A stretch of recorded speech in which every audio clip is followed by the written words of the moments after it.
Yo, what's up everyone? It's Watch Harry, and today we're checking out Harry woke with all 4 founders' memories and publicly dissolved Dumbledore's 13 binding secret oaths in one day. Drop a like if you're hyped. Subscribe for daily content. Let's get this story started. Chapter 1, The Morning That Changed the Shape of Things. The first thing Harry noticed was that he wasn't alone in his own head. Not in the way that Voldemort had once pressed against the edges of his mind like fingers against wet glass, that had always felt like an invasion, cold and wrong, something trying to get in. This was different. This was more like waking up in a room you'd lived in your whole life and realizing, for the first time, that there were 4 other doors you'd never noticed before. Not threatening. Just there. Solid. Ancient. Humming faintly with something that felt embarrassingly close to recognition. Harry lay flat on his back in the dim September morning, staring at the underside of his 4-poster's canopy, and took stock. Ron was snoring 2 beds over, a soft rhythmic rumble that Harry had long since stopped hearing consciously. Neville's curtains were still drawn. Outside the tower windows, the sky was doing that particular Hogwarts thing where it couldn't quite decide between purple and gray, and a thin mist was sitting over the lake like something had spilled it there in the night. Normal. All of it perfectly, unremarkably normal. Except for the 4 additional lifetimes currently residing behind Harry's eyes. He pressed the heels of his hands against his eyelids and breathed carefully. The memories weren't chaotic, that was the thing that surprised him most. He'd half expected something like the Vision episodes from 5th year, all noise and pain and disorientation. But these were organized. Distinct. 4 separate streams of consciousness, each with its own texture, its own voice, its own way of looking at the world, all of them slotted neatly into the architecture of his mind like books onto shelves that had apparently always been waiting for them. He touched the first one, almost experimentally. Godric. Broad and warm, like standing near a fire. Full of bright decisive instincts and a laugh that had apparently once stopped a bar fight in Edinburgh simply because everyone wanted to hear it again. Harry got a flicker of something, a courtyard in summer, younger than Hogwarts by decades, 3 other people standing across a rough wooden table, talking about what education should be and what the magical world could become. Godric's conviction hadn't been arrogance. It had been this unshakable, almost naive belief that people were worth investing in. Harry moved on. Helga. This one surprised him. He'd always assumed, from what little the wizarding world said about her, that Hufflepuff's founder had been the soft one. The gentle one. The one everyone patted on the head while the others got on with the important business. The memory that surfaced first was of Helga Hufflepuff standing in the middle of a room full of frightened Muggle-born children, maybe 11 years old, every one of them terrified, and her voice coming out like steel wrapped in velvet, absolutely certain, absolutely immovable, "You belong here. Anyone who says otherwise answers to me." There was a quiet fury to her that the legends had entirely lost. Rowena. Cool and precise and very fast, her mind moved differently than the others, not better, just at a different angle, like she was always solving something, turning problems over to find the side that caught the light. She had opinions about architecture. Strong ones. She also had opinions about grief, about loss. Her daughter's face surfaced briefly, and Harry moved past it quickly because whatever was in that memory wasn't his to dwell on, not yet. And then Salazar. Harry had braced for the worst. 1,000 years of reputation had preceded this particular memory, and none of it was good. What he found instead was complicated. A man who had been genuinely, profoundly afraid. Not of Muggle-borns as people, but of what the Muggle world's growing suspicion of magic would do to the magical world if the wrong people ended up exposed too early. Wrong in his conclusions. Catastrophically, inexcusably wrong in how far he'd taken it. But not, and this was the part Harry was going to have to sit with, not simply a villain who'd decided to hate people for sport. Salazar Slytherin had been afraid, and he'd let that fear become a philosophy, and somewhere along the line the philosophy had become a poison. The portrait that history had painted of him wasn't entirely wrong. But it wasn't entirely right either. Harry sat up slowly. The dormitory was still quiet. The mist outside had shifted to a pale, watery gold that suggested the sun was making an effort somewhere behind the clouds. His glasses were on the nightstand and he put them on and sat there on the edge of his bed for a long moment, for complete magical lifetimes arranged in his memory like an orchestra waiting for a downbeat, and tried to figure out what he felt. What he felt, he realized, was awake. Not just the ordinary kind of awake, not the grudging, coffee-required awake of most mornings. He felt like every previous day of his life had been spent behind a pane of smudged glass, half-seeing, half-knowing, and now someone had cleaned it. He could feel the magic in the castle around him in a way he never had before, not just feel it, he could read it, like text written in a language he'd spent his whole life treating as decoration without realizing it was a message. The old stones of Gryffindor Tower were speaking a very slow, very patient kind of language. The enchantments woven into the walls were layered so deep that the earliest ones had become almost geological. And under all of it, like a wrong note in a song that had otherwise been playing for so long you'd stopped hearing it, there was something else. Harry went very still.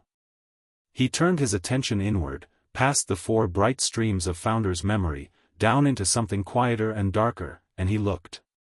The way he looked at things had changed overnight. There was a Ravenclaw-tinted precision to it now that he suspected he was going to have to get used to, and what he found when he looked made his jaw tighten. Threads. 13 of them. Thin as spider's silk and twice as strong, woven into him so carefully, so long ago, that he'd never once felt them as anything other than the ordinary texture of his own existence. But now, with the Founder's knowledge of magical theory sitting in his head like a complete reference library, he could see them for exactly what they were. Binding oaths. Not cast by him. Cast on him. Cast around him, in some cases. A few of them predated his ability to object by a significant margin, which meant they'd been laid when he was still an infant. All 13 carrying the unmistakable, precise, architectural signature of a single caster. Albus Percival Wulfric Brian Dumbledore. Harry sat with that for a moment.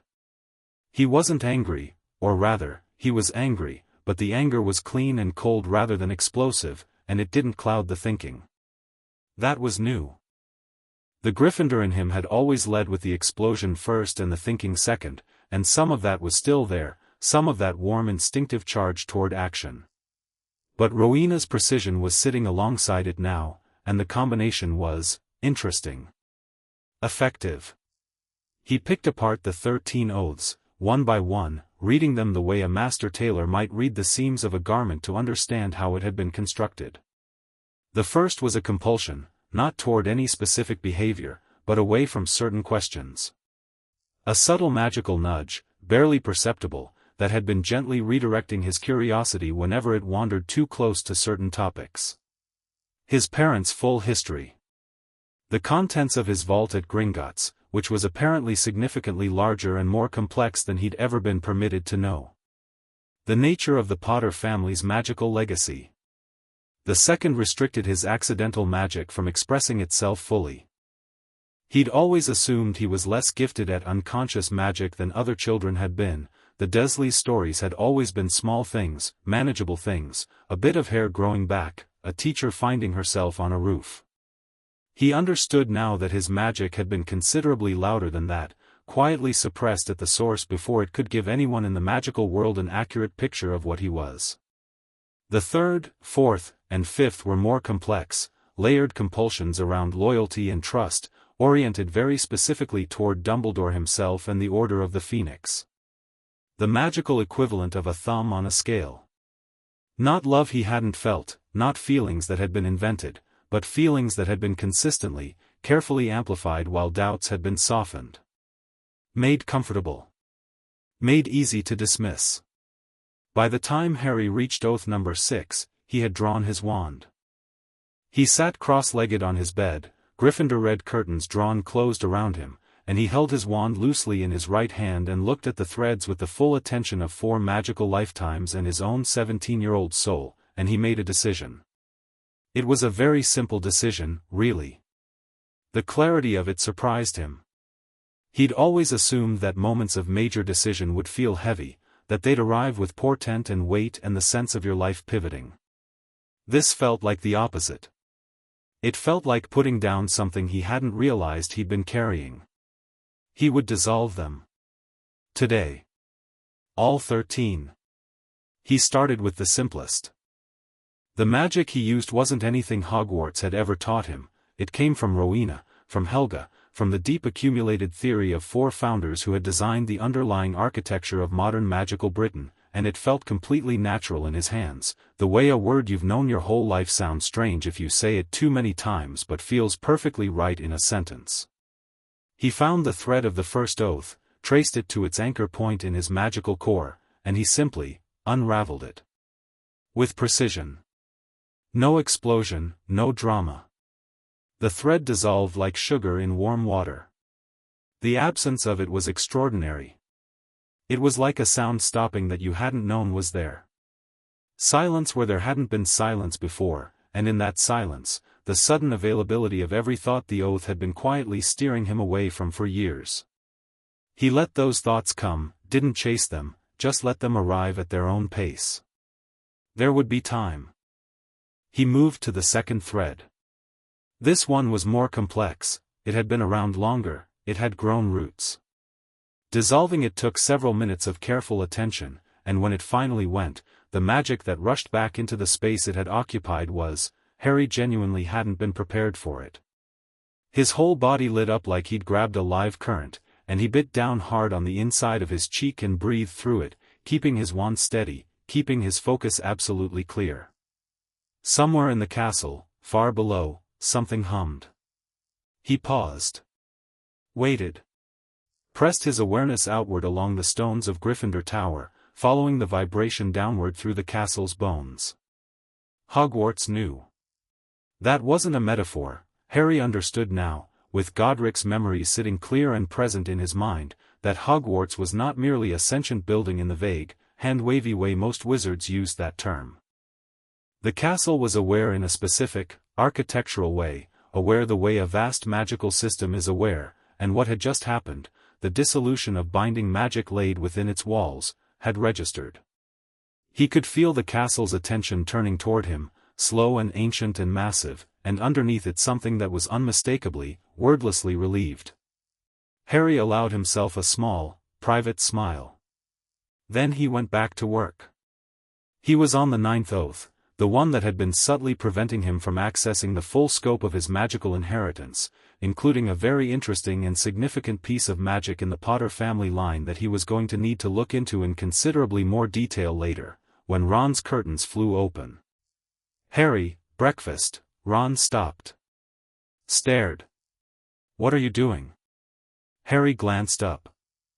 He was surrounded by a faint visible shimmer, he hadn't noticed it appearing, but apparently the dissolution of 9 binding oaths in quick succession had generated enough ambient magical energy to be visible to the naked eye. He probably looked, from the outside, fairly alarming. "Sit down, Ron," he said. "I'll explain, but sit down first."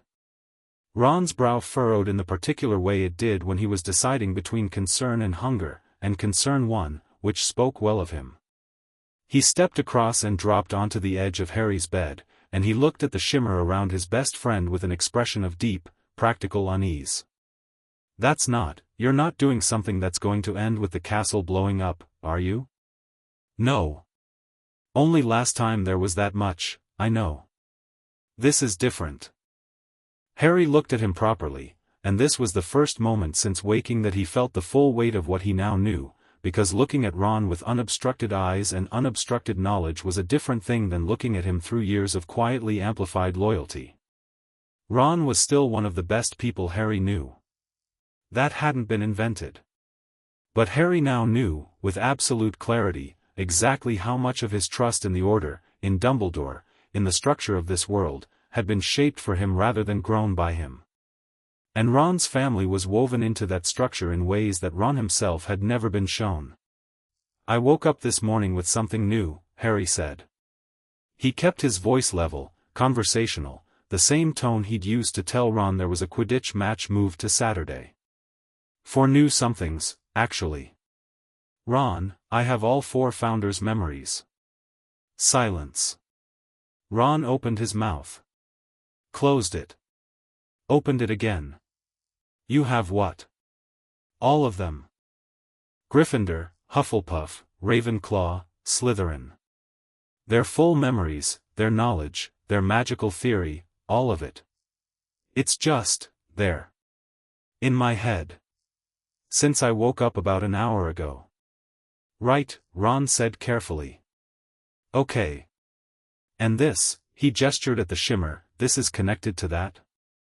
"Yes. I've been dissolving binding oaths. There are 13 of them, or there were, I'm on 9 at the moment. They were woven into my magical core without my knowledge or consent." Ron's eyes had gone very still. "Who cast them?" Harry just looked at him. It took about 3 seconds. Ron was not slow when he actually applied himself, and something in Harry's expression clearly provided enough context that the remaining math was straightforward. A particular kind of quiet settled over Ron's face, the kind that in Harry's experience preceded Ron Weasley doing or saying something with his whole chest. "Dumbledore," Ron said, and it wasn't a question. "Yes." "Another beat. How many are you through?" 9.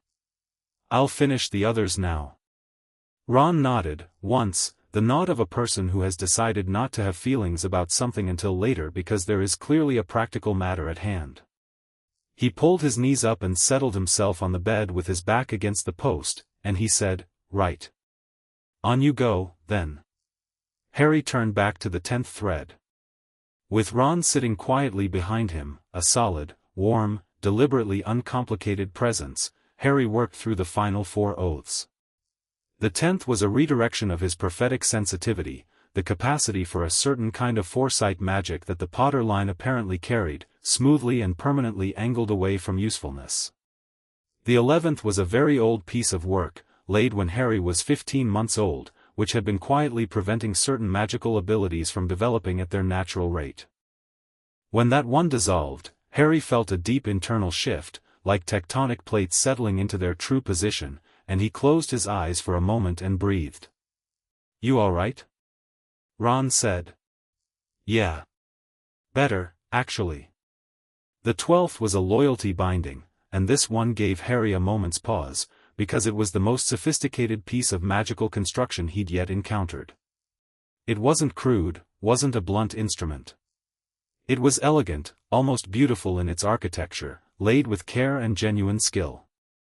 It had been arranged to feel like natural affection. Like freely chosen trust. Like the organic warmth of a student toward a teacher they deeply admired. It had, in other words, been designed to be invisible from the inside. He dissolved it, and the warmth didn't leave. That was important. That was something Harry made sure to notice. The warmth he had always felt toward Dumbledore, the complicated, layered, genuine affection of someone who had looked to a man as his first real experience of a guide, that was real. It had been there underneath the constructed version, real and grown by itself in the natural way of things, and it survived the dissolution of the oath intact. That was going to make what came later considerably more complicated. The 13th was simple. Laughably simple compared to the rest, a concealment on a specific piece of information. His vault access. Full access. The Potter family vault, which was not the vault he'd been directed to and had been using for 6 years, but a different vault, deeper in Gringotts, much older, containing, and here the released memory arrived with an almost physical impact, considerably more than gold. He'd deal with that later. The 13th thread dissolved, and the shimmer around Harry faded, and the dormitory was just a dormitory again, 4 posters and scattered textbooks and one of Neville's plants doing something quietly dramatic in the corner that nobody had yet commented on. Harry set down his wand. He drew a very long breath in, let it out slow, and felt, for the first time in his 17 years of life, entirely, completely, architecturally free. "Done?" Ron said. "Done." Ron was quiet for a moment. Then, tell me everything. So Harry did. He talked for 40 minutes, which was the longest uninterrupted speech of his life. He told Ron about the Founders, described each of them, their distinct mental textures, what their memories actually contained versus what the Wizarding World's history books claimed about them. He watched Ron's face go through about 6 different expressions when Harry got to Salazar Slytherin being complicated rather than purely monstrous. He told Ron about the oaths, all 13, what each had done and how long it had been there. He didn't editorialize, he laid it out the way Rowena would have, straight lines and clear evidence. When he finished, Ron sat in silence for what felt like a full minute. The third, fourth, and fifth, Ron said eventually. The loyalty amplifiers. Yes. My mum. Ron's voice was flat. My mum and dad and the whole bloody order, I don't know if the same oaths were applied to them. I only know mine. But if he did it to you, I know. Harry met Ron's eyes. I know. Ron pressed the back of his hand against his mouth, and Harry gave him the space to do whatever he needed to do with that, and after a moment Ron lowered his hand and his jaw was set in a way that made him look unexpectedly like his mother. What are you going to do? Ron said. I'm going to go to breakfast, Harry said simply. And then I'm going to handle today. That's not, the oaths are gone. Everything else follows from that. But I'm not doing any of it hungry. Ron looked at him for a long second, and then something shifted in his expression, something that was relief and unease and the beginning of a complicated kind of trust. Right, Ron said. Breakfast. Yeah. They were nearly at the door when Hermione appeared at the top of the spiral staircase, hair not yet properly tamed, a Transfiguration textbook tucked under one arm, and she stopped when she saw them. You're both up early, she said, and then she looked at Harry, and her eyes narrowed in that particular way that meant her brain was already 3 steps ahead. Harry, why do you feel different? He blinked. You can feel it? I don't know if feel is the right word, it's more like, she paused, searching for language. Your magical signature. Something's changed. It's, bigger isn't right, it's more like, louder. Did something happen? Walk with us, Harry said. I'll tell you on the way down. The great hall was about half full when they arrived, the early rising crowd, mostly 6th and 7th years and a scattering of overachieving Ravenclaws, plus the Weasley twins' corner of the Gryffindor table which always occupied itself early and loudly. Harry helped himself to eggs and toast with the easy, automatic movements of someone who has just realized how hungry 6 years of suppressed appetite can make you, and as he and Ron and Hermione settled into their usual spot, Harry told Hermione everything he'd told Ron. She didn't interrupt. This was unusual. Normally Hermione's listening style was participatory, a steady current of clarifying questions and cross-references. This time she sat with her tea untouched and her toast unbitten and she listened in absolute silence, and when Harry finished, the expression on her face was one he'd never quite seen there before.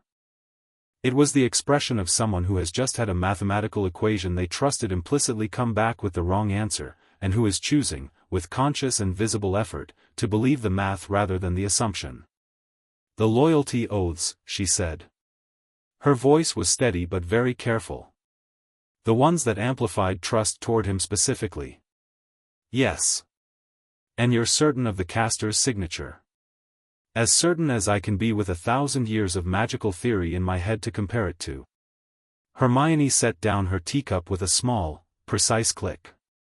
Okay, she said. Ron frowned. Okay? That's all you've got? I'm processing, Ron. You're the one who always, I know what I always do. I'm processing. She looked at Harry again. What are you going to do about Dumbledore? I'm going to talk to him. When? Today. Harry ate a piece of toast. After morning classes, I think. I want a few hours first. Hermione thought about this. You should see the castle first, she said. before you talk to Dumbledore. I think, based on what you've described, about Hogwarts registering what you did this morning, I think you should go somewhere foundational. The Chamber of Secrets, the Room of Requirement, the library's restricted section, not the restricted section, actually, that's just books, somewhere that's structurally significant to the castle's original design. Harry looked at her with the direct, appreciative attention of someone who has just been reminded why they are friends with a particular person. The chamber, he said. The chamber? Ron echoed. It's Salazar's foundation room. It's the oldest part of the castle still accessible. Harry paused, something shifting behind his eyes. Actually, I don't think the chamber looks the way I remember it. Hermione's eyebrows rose. What do you mean? Salazar built it differently. A flash of memory, not his own, cool and architectural, Rowena Ravenclaw watching a man she had once called a friend lay the chamber's foundation stones with a precision that made her quietly furious because she knew what he was doing and couldn't prove it yet. It was modified after he left. The founder stone arrays are still there, but they've been covered. Altered. Someone wanted to make the chamber feel like a place of threat rather than foundation. The three of them sat with that for a moment. We should go this morning, Ron said. He said it in a tone that was not a question, not a suggestion, but the flat declaration of a person who has decided that whatever today is, he intends to be present for it. Harry nodded. First period is a free period for us. McGonagall moved Transfiguration to Thursday. Right. Ron looked at Hermione. You're coming. Obviously, Hermione said, and picked up her toast. Across the hall, at the high table, Professor McGonagall was watching Harry with the sort of careful, measured attention that suggested she'd noticed the change in him too. Harry caught her eye for a moment, and something passed between them, a look that was, on McGonagall's side, sharply assessing, and on Harry's side, quietly reassuring. He would talk to her.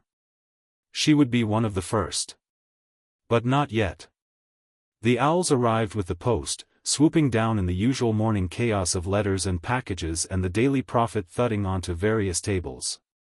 Harry's copy landed in front of him, and he glanced at the front page, and then he looked back at his breakfast, and the founder's combined wisdom let him read the subtext of the paper's carefully angled headline, something about ministry responses to dark activity up north, with a precision he'd never had before. He could see exactly what information was being omitted, exactly what the framing was designed to make readers feel. He folded the paper and set it aside. There's something in the restricted section, Hermione said suddenly, looking up from the absent way she'd apparently been staring at her teacup while thinking hard about something else entirely. A book, I've seen it referenced in theory texts, but I've never been able to get access. Fundamenta Quatuor, it's referenced as foundational theory, pre-Hogwarts almost, but the restricted section copy is behind additional wards that not even most teachers can access. Harry turned the title over in his memory. Felt, immediately, a warm and decisive recognition from all four streams at once. That's theirs, he said. All four of them wrote it together. Before Hogwarts was built, it's the theoretical text that underpins the castle's magical architecture. He paused. I already have its contents. But getting the physical copy might be useful anyway. Why? Ron said. Because, Harry said, things that were written in that book have been used as the magical legal foundation for a number of wizarding customs and laws that benefit certain people very much. People who would prefer that the wizarding world at large didn't have easy access to the original text. Ron absorbed this. People like Dumbledore? People like a lot of people, Harry said. Dumbledore included, but it goes wider than him. The morning light had fully arrived now, flooding through the great hall's enchanted ceiling, which was showing a pale clear blue with high thin clouds, the kind of autumn sky that felt like a held breath before something significant.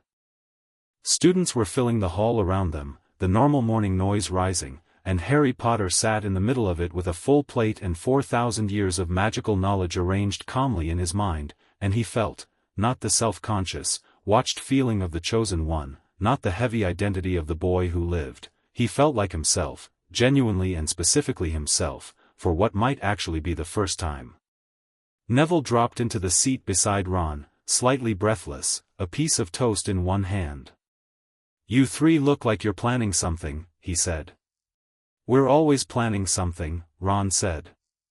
"You look like you're planning something interesting, though." Neville glanced at Harry. "Harry, did you sleep well? You seem different." "I slept brilliantly," Harry said honestly. "I'll tell you about it properly later, Nevada, tonight, maybe, or this evening. There's a conversation I want to have with the four of us." Neville nodded with the easy acceptance of someone accustomed to Harry's life generating unusual situations on a regular schedule. He bit his toast and opened his herbology notes, and that was that. Under the table, Harry turned his wand over once in his fingers. He'd taken it back up without noticing, a reflex, and felt the magic in it differently than he ever had before. His phoenix feather wand, brother to Voldemort's. It was a good wand. Honest and warm and deeply familiar. But now he could feel its limits too, and alongside the limits he could feel what lay beyond them, a range of magical expression that his wand could carry but had never been fully asked to, because the oaths had been quietly ensuring that he never needed to reach that far. He thought about what today was going to look like. The chamber, first. He wanted to see what the stones had to say, wanted to find the founder arrays that had been covered and hear them in their original form. Then the restricted section for Hermione's peace of mind and the symbolic weight of it. Then Dumbledore. And Harry ate his last piece of toast with the comfortable confidence of someone who has made a decision and does not intend to revisit it, then whatever came after Dumbledore, because there would be an after, and it would be built differently than the before. The before was done. He pushed his plate aside, drained his pumpkin juice, and stood.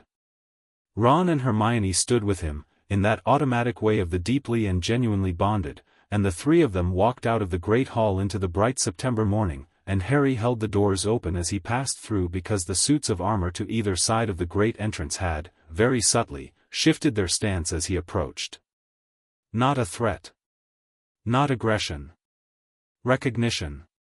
Like guards acknowledging someone they knew, finally, actually coming home. Harry walked down the corridor with his hands in his pockets and his mind clear and the castle humming quietly around him like an old instrument tuning itself, and above Hogwarts the pale autumn sky stretched out wide and clean and full of everything that was coming. He was ready. Chapter 2, What the Stone Remembers. The entrance to the Chamber of Secrets had not changed, same flooded girls' bathroom on the second floor, same leaky tap Myrtle had apparently claimed as her personal monument, same cold tiles smell that Harry always associated with the worst night of his second year. Myrtle herself was nowhere visible, which was either fortunate or suspicious, and Harry decided not to think about it. He crouched in front of the sink and pressed his palm flat against the cold porcelain, and he spoke the Parseltongue command, but it came out differently this time. Not the single sharp syllable he'd used at 12, the instinctive, desperate hiss of a child who needed a door to open. This was something older.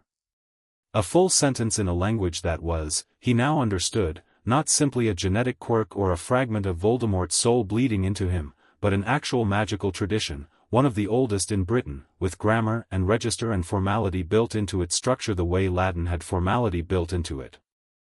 Hermione grabbed his arm. "What did you just say?" "That wasn't, Harry, that was much longer than, I introduced myself," Harry said. "Properly. It seemed rude not to."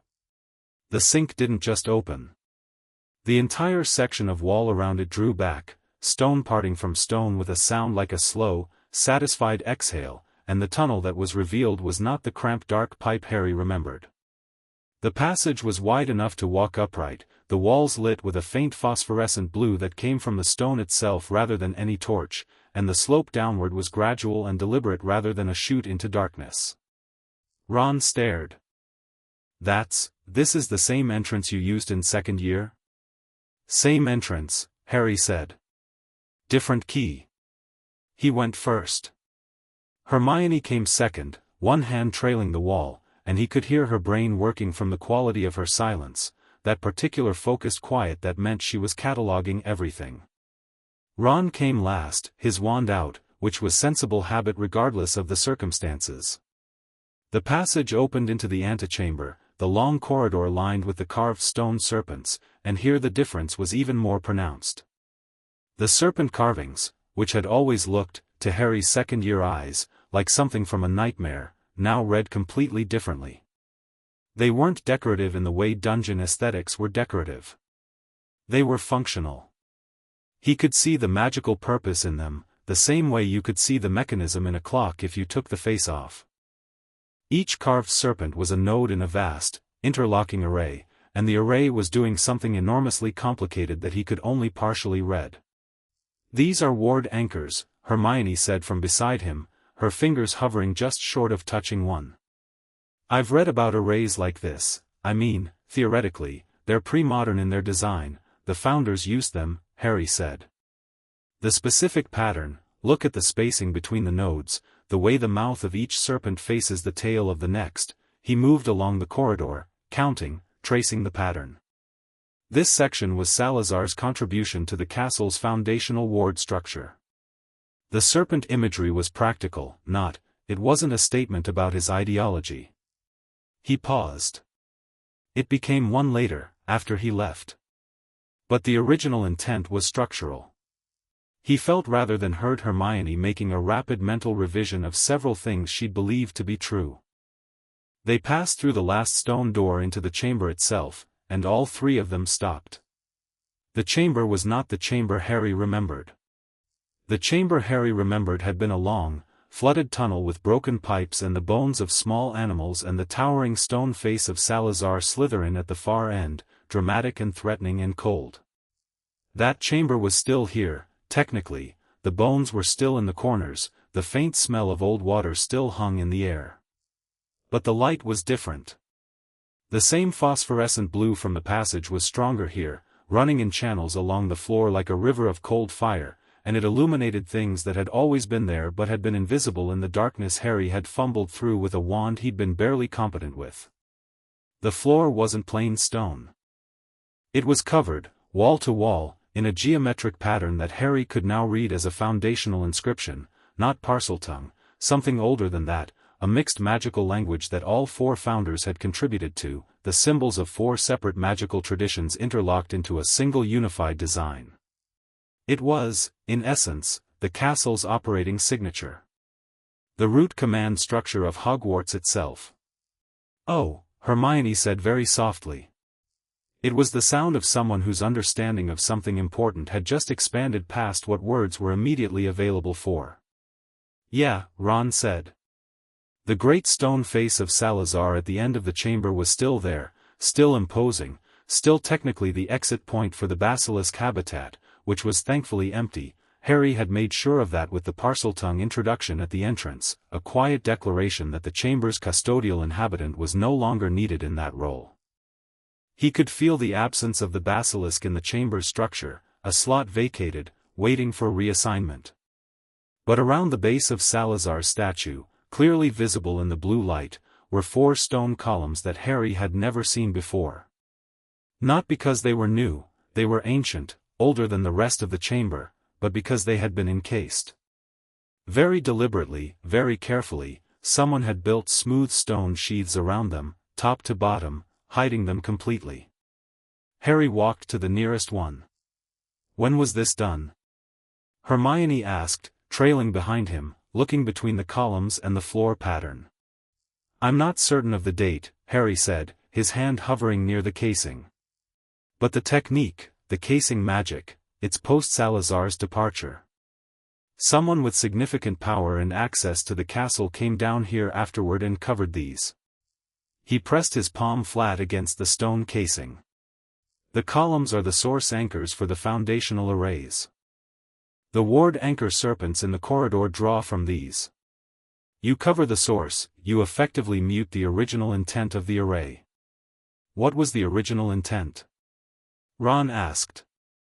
Harry was quiet for a moment, feeling along the casing for its structure.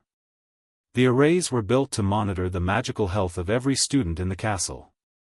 Not surveillance, nothing so crude. More like, barometric. If a student's magic was being suppressed or interfered with, the arrays would register it. Dumbledore would know. He let that land. The columns were covered to prevent that function. So that suppressions, like binding oaths on students, Hermione said, very precisely. Like those, yes, wouldn't be detected by the castle's own systems.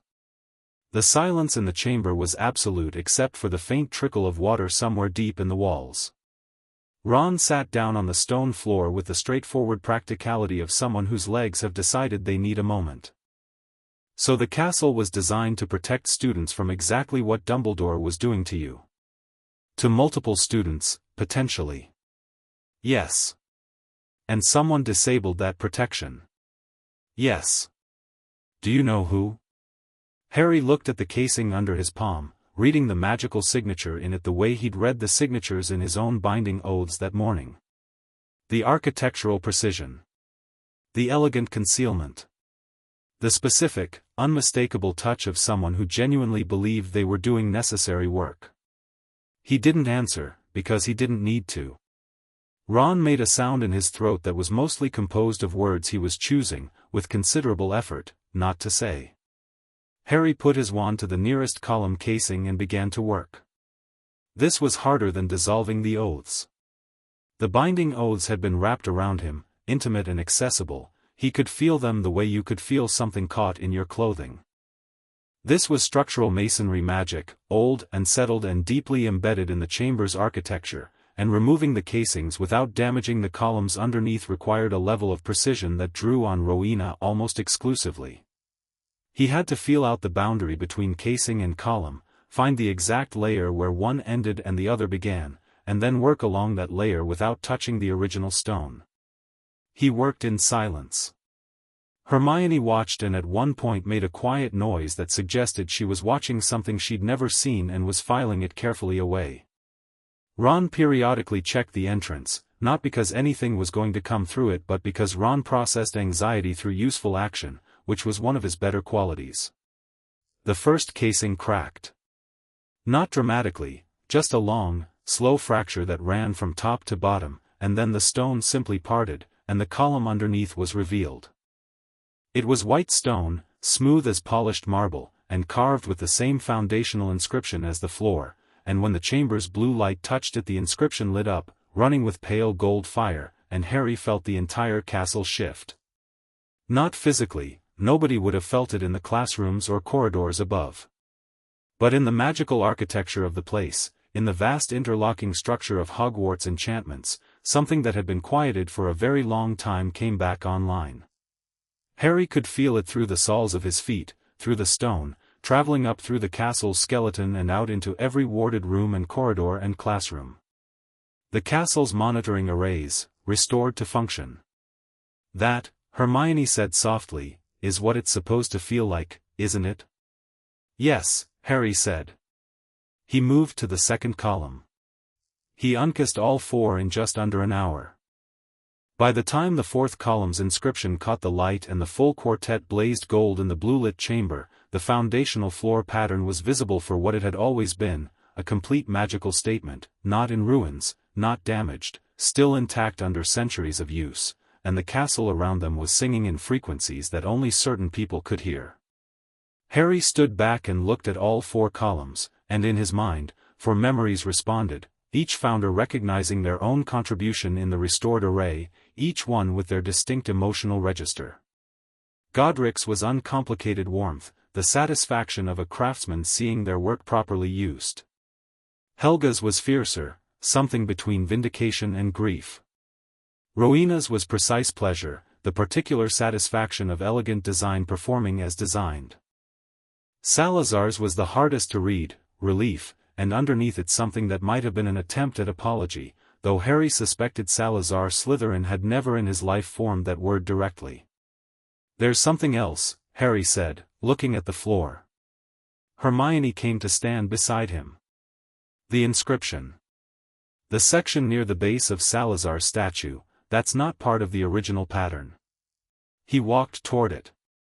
It was subtle, the style was close enough to the original to suggest whoever added it had studied the foundational script carefully. But the content was different. This was a restriction. A very old one, but not original to the castle's construction. Someone added text to the foundational inscription after the fact. It restricts which bloodlines can access the full depth of the castle's magic. The pure blood restriction, Hermione said flatly. Not exactly what the popular version of the myth says, but, yes, in essence. The original arrays had no such restriction. Magic doesn't sort itself by blood for Rowena or Helga, the evidence for that is right there in the original text. This section was added to create the appearance of ancient legitimacy for a philosophy that didn't exist in the original design. Hermione was very quiet. Then, can you remove it? Harry looked at the floor for a long moment. Yes, he said. He knelt on the stone floor of the Chamber of Secrets and he removed the fraudulent restriction from Hogwarts' foundational inscription, and it took him 6 minutes and felt like pulling a splinter from deep tissue, slightly nauseating in its falseness, and then immediately better once it was gone. When he rose, the floor's inscription was complete in the way it had been designed to be, unified, whole, without the purity caveat stitched into it like a bad repair. Hermione made a sound that was not quite crying but was adjacent to it. She pressed her lips together and looked at the restored floor and breathed carefully. Right, she said. Okay. Hermione, I'm fine. I'm absolutely fine, she paused. 1,000 years. That's been in the foundations for nearly 1,000 years and every Muggle-born student who walked into this castle was being, another pause. I'm fine. Let's keep moving. Ron had stood up from the floor and come to stand next to her, and he didn't say anything but he stood close, which was the right choice. They left the chamber with the columns blazing behind them, the castle's foundational arrays running clean and full for the first time in centuries. The restricted section of the library was their next stop, and McGonagall, as it happened, was standing in the corridor outside the library when they arrived, apparently on her way somewhere specific with a stack of parchments under her arm. She stopped when she saw them. Her eyes went to Harry and she did the same thing Hermione had done at breakfast, something registering, something assessing. Mr. Potter, she said carefully. You appear to have been busy. Professor. Harry looked at her steadily. The monitoring arrays in the Chamber of Secrets are back online. McGonagall's expression did something complicated and rapid. I see. They were covered. The casings were removed this morning. I see, she said again. Her eyes moved to the stack of parchments in her arms, then back to him. There was a long pause in which Harry could almost physically watch her deciding how to receive this information. The restricted section, Hermione said, at a slight tangent. Professor, there's a text, Fundamenta Quatuor, we need to access it. Harry has reason to believe it's relevant to some significant. The Fundamenta Quatuor is under additional warding, McGonagall said. Even I cannot access, she stopped. Looked at Harry again. Can you? Harry considered. Yes, he said simply. Another long pause. Something shifted in McGonagall's face, the hard-set lines of decades of professional composure moving slightly aside to reveal something underneath that was much older and much more uncertain. Mr. Potter, she said, and her voice was carefully measured, is there something you need to tell me? Several things, Harry said. This evening would be better, if that's all right with you. I have a meeting with the headmaster this afternoon that I'd like to have first. McGonagall's eyes sharpened. You're requesting a meeting with the headmaster. I'm informing him, actually. This afternoon, his office. If he has something in his diary I'm sure he can move it. The parchments under McGonagall's arm shifted slightly as her grip tightened. She looked at this student she had known since he was 11, this slight, dark-haired boy who had spent 6 years arriving in her office in various states of dishevelment and managed trouble, and she appeared to be updating something significant in her internal accounting of who he was. I'll let him know you're coming, she said.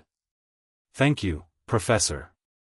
She gave him one more sharp, careful look, and then she walked off down the corridor, and if her posture was very slightly more brisk than usual, nobody commented on it. The restricted section's additional wards parted for Harry before he'd even touched them, which Hermione watched with an expression that was 3 parts fascination and 1 part the slightly haunted look of someone whose sense of the world structure keeps being revised mid-morning. Fundamenta Quatuor was on the 3rd shelf. It was small, that surprised Harry, and he could feel Rowena's dry amusement at the surprise. Important things were not always large. The book was bound in leather that had no color anymore, just a deep neutral something that suggested it had once been several colors and had settled past all of them into a kind of elemental material state. The pages were thick vellum, and the text was in the foundational script Harry had spent the last hour reading off a chamber floor, and under his hands it felt like holding something that had been waiting. He set it on the reading table and opened it, and the words ran clear and immediate and perfectly comprehensible. "You can read it," Hermione said. "Every word." He turned to a specific section, found it within seconds because knowing 4 founders' complete memories meant knowing exactly how this book was organized. Here. This is the section on magical sovereignty. The original statement of what it means for a witch or wizard to have full, unencumbered access to their own magical inheritance. He turned it to face Hermione. This is the part that's been used selectively, cited in ministry legislation to support certain inheritance laws, but only the second half of the passage, never the first. Hermione leaned over it. "I can't read the script." "I know. I'll translate." He did, and the translation took several minutes because precision mattered, and Hermione listened with her eyes closed in the way she had when she was committing something to memory, and when he finished she opened her eyes and they were very bright. "The first half directly contradicts the legislation," she said. "It says, any binding placed on a witch or wizard's magic without their informed consent is not merely unethical but constitutes a fundamental violation of their magical nature, and any such binding renders void all agreements and alliances made while the binding was active." Harry nodded. "Which means," Hermione said slowly, "any agreement you made under the influence of those oaths, anything you agreed to, any arrangement Dumbledore established that relied on your cooperation, is legally void." "In foundational magical law, yes." "Harry." She put both hands flat on the table. That's the entire framework of the Order of the Phoenix's approach to you. The prophecy protocols, the protection plans, the restrictions on your independence, all of it," Harry said. "Void." Ron, who had been leaning against the bookshelves with his arms crossed listening to this exchange, exhaled slowly through his nose. "He's going to have something to say about that." "Yes," Harry agreed. "He is. And you're going to go hear him say it. This afternoon." Ron nodded, that same flat decisive nod from earlier in the dormitory. "I'm coming." Harry shook his head. "Not this time. Harry, I need to have this conversation alone." He looked at Ron without apology but with a directness that was wholly undefensive. "This isn't about whether I trust you. It's about what the conversation is. It's between me and him. One of us ends this afternoon knowing exactly where they stand and it needs to be me, it needs to come from one person. Not an audience." Ron held his gaze. Something passed between them in the silence, an acknowledgement, complicated on both sides, settling into acceptance. "Fine," Ron said. "But you'll tell us everything. Every word." They stayed in the restricted section for another hour. Hermione took notes, careful, systematic notes in a hand that was very slightly less than its usual precision, suggesting her mind was working faster than her pen. Harry moved through the Fundamenta Quatuor with the focused efficiency of someone cross-referencing new information against what they already know, flagging passages, tracing the implications of the restored foundational arrays through their practical effects. Harry paused at a particular page near the end. He'd found the section on the heir designations. Not the popular mythology, not the heir of Slytherin as a title of terror, not the bloodline supremacy angle that had been grafted onto Salazar's legacy. The original. The founders had each designated heir succession not by blood but by what they called resonance, a magical compatibility that transcended genetics, could skip generations, could appear in entirely unexpected people. The designation wasn't a title. It was a function. It meant you could access certain layers of the castle's magic, could hear certain of the castle's older communications, could make changes to foundational structures that were locked to everyone else. Harry sat looking at the page for a moment. He resonated with all four. Not partially, not as a close approximation or a single primary alignment with echoes of the others. All four, cleanly, completely. He'd understood this in the abstract since waking, but seeing the formal magical definition of what that meant, laid out in the clear prose of four people who had themselves built the system, made it concrete. He was the first person in 1,000 years to carry that. He didn't know if there had been others before, or if this was specific to whatever confluence of events had shaped his particular life and magic. Either way, the castle had recognized it this morning when he dissolved the first oath, and had spent the subsequent hours becoming increasingly communicative in its quiet structural way, and Harry had been responding in kind. "Ready?" Hermione said. He looked up. She'd closed her notebook and was watching him with an expression that was careful and steady, and he appreciated this about her enormously, entirely free of the kind of reverence that would have been both embarrassing and useless. "Yes," he said.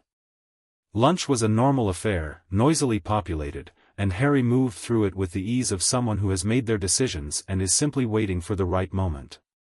He ate. He talked to Neville about herbology. He listened to Dean and Seamus argue about something Quidditch-related with the comfortable half-attention of long familiarity. He was present, unhurried, and when Ginny sat down across from him and looked at him with the direct gaze she'd inherited from Molly and clearly decided something about what she saw there, he just looked back and let her see whatever there was to see. "Something happened," she said. "Not a question." "Several somethings," Harry said. "Are you all right?" "Better than I've been in, possibly ever." He said it simply, without drama, and she appeared to believe him because she nodded and helped herself to potatoes, and that was that. At 2 in the afternoon, Harry walked to the stone gargoyle outside Dumbledore's office. He didn't know the current password. He stood in front of the gargoyle for approximately 3 seconds, and then he looked at it, and he said, in a tone that was entirely conversational, "I think you know who I am." The gargoyle moved aside.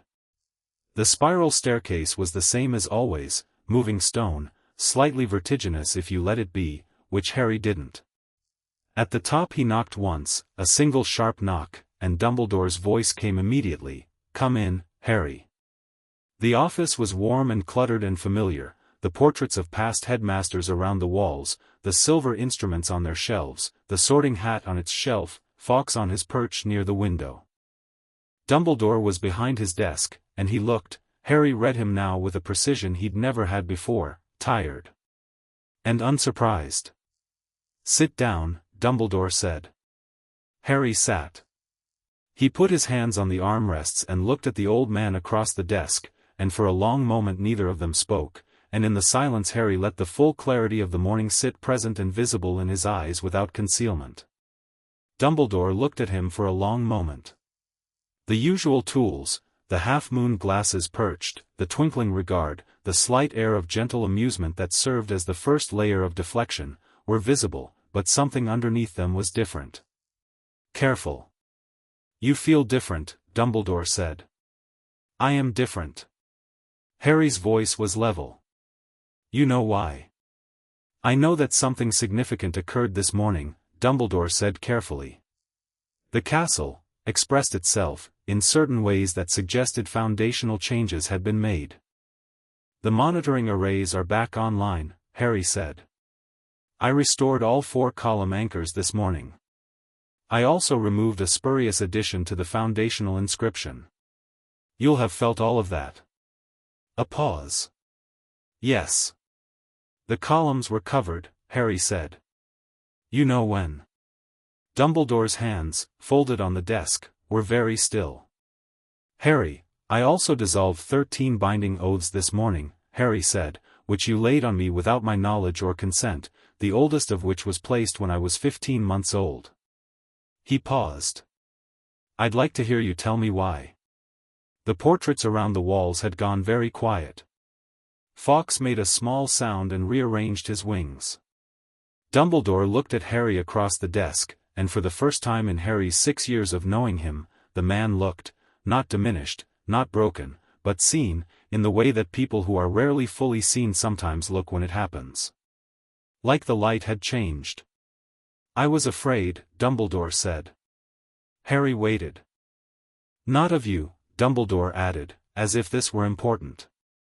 "I was never afraid of you, Harry. I was afraid for you. And I was afraid of what the world would do with you if it understood too early what you were." He unfolded his hands and placed them flat on the desk. "I have made this argument to myself for 16 years. I have found it compelling. I find it considerably less so at this moment." "The oaths were for my protection," Harry said, and it wasn't quite a question, and it wasn't quite sarcasm, but it held both. "That is what I told myself. Some of them, I can see the argument for," Harry said, and Dumbledore looked slightly startled by this, clearly expecting more resistance, more heat.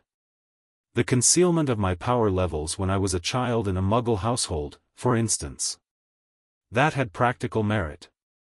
The loyalty amplifiers did not." Dumbledore's eyes dropped to the desk. "No," he said quietly. "They did not. You needed me to trust you enough to walk into circumstances that might have killed me," Harry said, very evenly.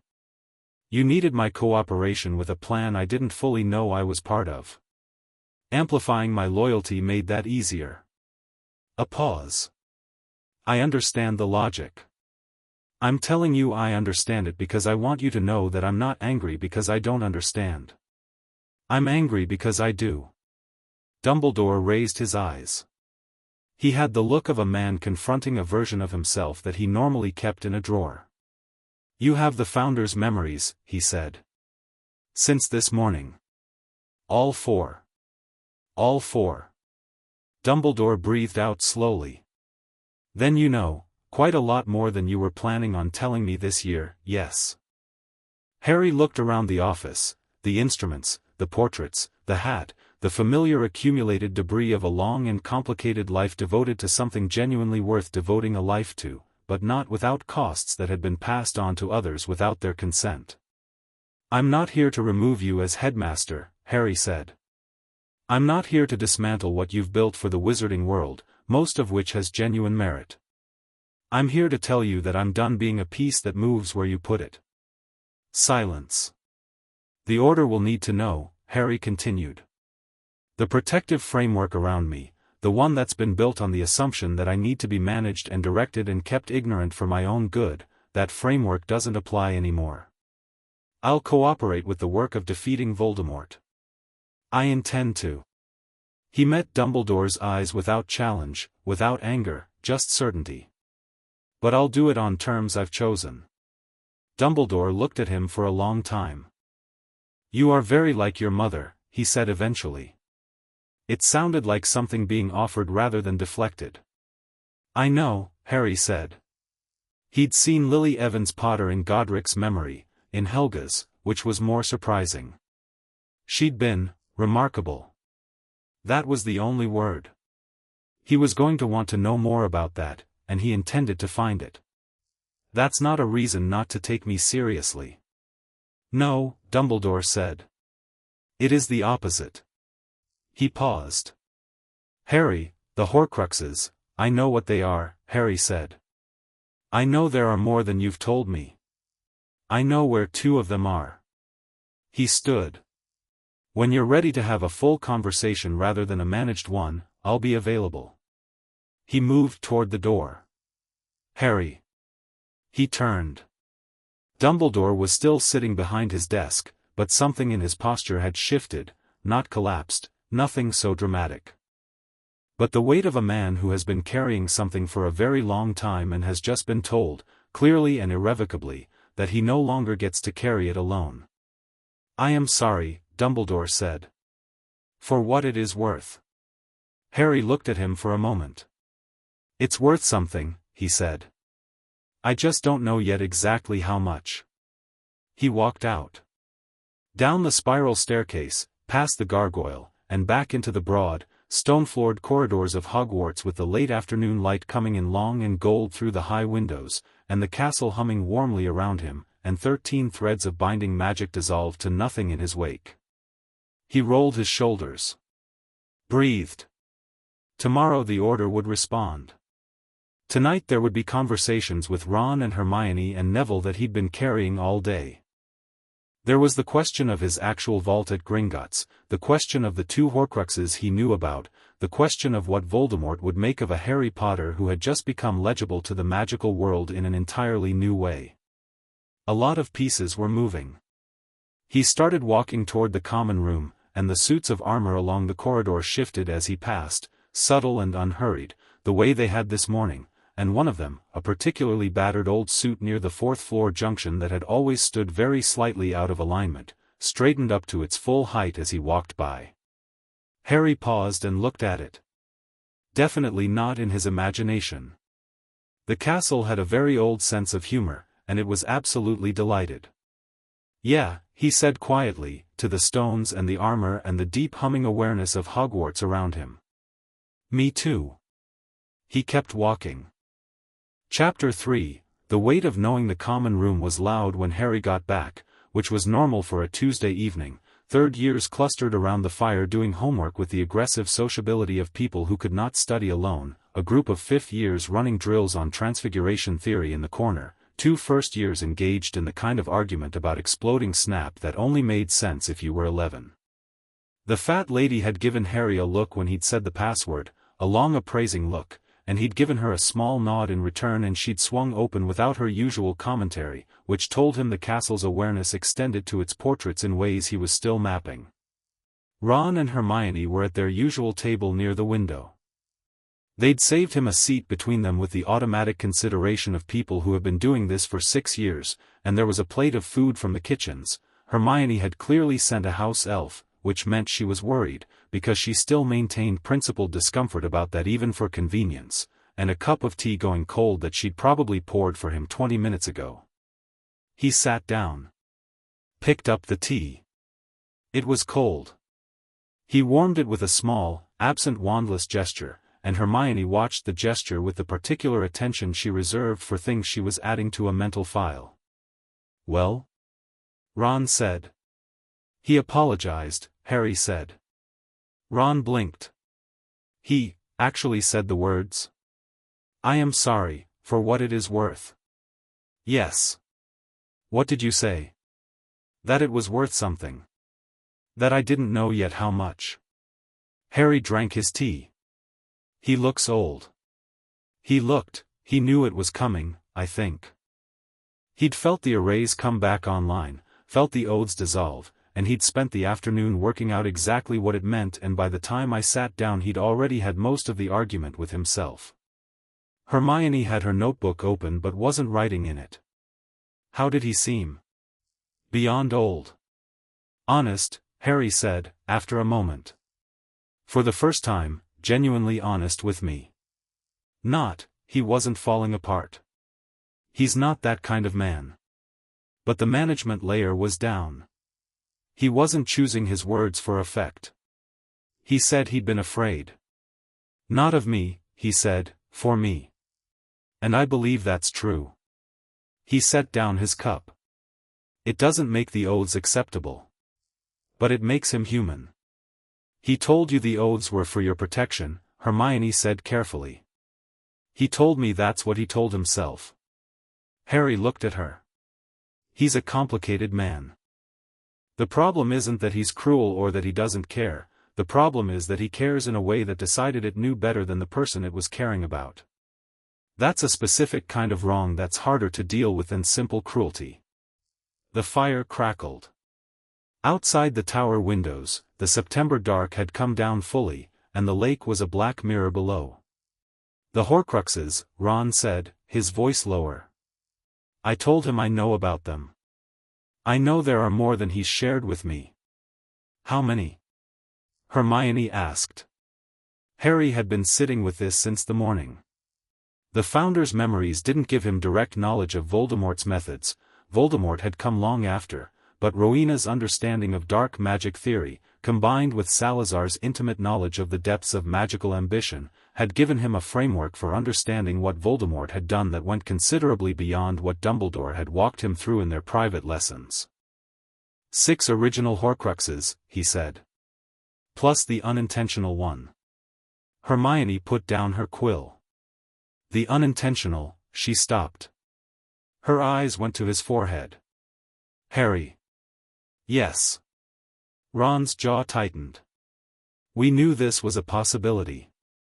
5th year, when we were working out the prophecy, it's not a possibility, Harry said. It's confirmed. I could feel it this morning, when the second oath dissolved and my access to my own magic broadened, I could feel it. There's something in me that isn't mine. It's quiet, it's been quiet since the ministry, since the possession. I think whatever Voldemort did that night damaged his own piece of himself without knowing it. But it's there. He said this the way he'd said most of the important things today, plainly, without decoration. The Helga in him had very little patience for drama in the service of information delivery. I have a theory about how to deal with it that doesn't require me to die. I'm not sharing that yet because the theory needs verification. Hermione looked like she was going to argue with the not sharing part, thought better of it, and turned the impulse sideways. The other 5? Dumbledore has the diary, destroyed. The ring, destroyed, and he has the injury from the ring's curse, which is what's killing him slowly. He knows about the locket, he knows about the cup. He suspects the snake. Harry paused. He doesn't know about the diadem. The what? Ron said. Rowena Ravenclaw's diadem. Her daughter stole it. The legend in the wizarding world is that it was lost forever, but Rowena, I have the full memory. It was hidden in a forest in Albania, and after the basilisk incident there are enough traces in Voldemort's known history to triangulate. It's in the castle, Hermione said suddenly. Harry looked at her. She had gone very still, the way she went still when several things aligned at once. The room of requirement, she said. The room of hidden things. I've been in it once in 5th year following up on a transfiguration reference. Harry, it's a vast space, full of centuries of accumulated objects, and if something was hidden there, it would be nearly unfindable without knowing exactly what you're looking for, Harry finished. Yes. I'm fairly certain that's where it is. He looked at her steadily. We'll get it. But not tonight. Ron ran a hand through his hair. Right. So we know where the remaining ones are. The snake's with Voldemort, the locket is, a cave on the coast. I know the location. And the cup. Bellatrix Lestrange's vault at Gringotts. The silence was a different quality now, not shocked, but strategic. Ron's face had done the thing it did when he was looking at a chessboard, building positions in his head, mapping moves and countermoves. It was one of his best qualities and people underestimated it constantly. Gringotts, Ron said. That's not a nothing problem. No. But it's solvable. Harry looked between them. None of this is tonight's problem. Tonight I want to talk to Neville. That surprised them. Hermione tilted her head. Neville specifically? There's something I found in the foundational arrays this afternoon. After we left the chamber, I had a few hours before the Dumbledore meeting. The castle's monitoring function came back online, and the first thing it registered was a suppression I didn't expect. Harry looked at the fire. Neville Longbottom's magic has been restricted. Not by binding oaths, this is different, it's a bloodline restraint, something placed on the Longbottom family line generations back. He's been running on a fraction of what he actually has. Hermione drew a breath. His wand, she said. He used his father's wand for 5 years before it broke at the Department of Mysteries. McGonagall always said, his wand wasn't the problem. It was a contributing factor, but it wasn't the root of it. The restraint has been limiting his access since he was born. Harry paused. I can remove it. It's not my magic, not my body, it's considerably more delicate than dissolving something from myself. But with the Founder's knowledge of this specific type of construction, you can do it, Hermione said. Not a question. I think so. Yes. Does Neville know? Ron said. Not yet. I didn't want to tell him without being certain I could fix it. Ron looked at him for a moment. When you say fix it, what are we talking, in terms of what changes for him? Harry thought about how to say this accurately. He should be, approximately what I am. Naturally. The Longbottom magical line is one of the oldest in Britain, and it's been carrying this restraint for 3 generations. Removing it would be like, he searched for an analogy. Like if someone had been running with a weight on their back their whole life and never known it was there. The first few hours would be intense. Ron exhaled. Okay. Yeah, we should warn him first. Neville was upstairs, which Harry had expected. He went up alone and found Neville sitting on his bed with his herbology textbook open across his knees and a cutting from some sort of vaguely bioluminescent plant on his nightstand, which was gently illuminating the page. Hey, Neville said. I saw you come in earlier. You had that look. What look? Neville considered. The one where you know something large and you're deciding how to say it. You had it a lot in 5th year, but it was different then you looked like knowing was hurting you. Tonight you just look solid. Harry sat on the edge of his own bed facing him. This was, not for the first time today, the experience of seeing someone he'd known for 6 years and realizing that the version of them he'd been seeing had been partially curated for him by a function he hadn't known was running. Neville, clear and direct, was sharper than the version Harry had sometimes overlooked in the crowd. He always had been. I need to tell you something, Harry said. And then I need to ask your permission for something. In that order, because the permission part matters. Neville closed his textbook. All right. Harry told him. He kept it focused, the arrays, the castle's monitoring function restored, what it had immediately registered about Neville's magic. He didn't pad it out, didn't soften the edges, just laid it flat and clear. Neville listened without interrupting, which was his way, and his expression moved through several things, surprise, a brief flash of something that might have been hurt, and then settling into a very Neville kind of stillness that was not shock but absorption. 3 generations, Neville said. At least. Maybe more. My gran. Neville was quiet for a moment. She'd know about it. She'd have to know. Possibly. Or it might have been placed far enough back that it simply become part of the family inheritance without anyone in living memory knowing its origin. She never said. Neville paused.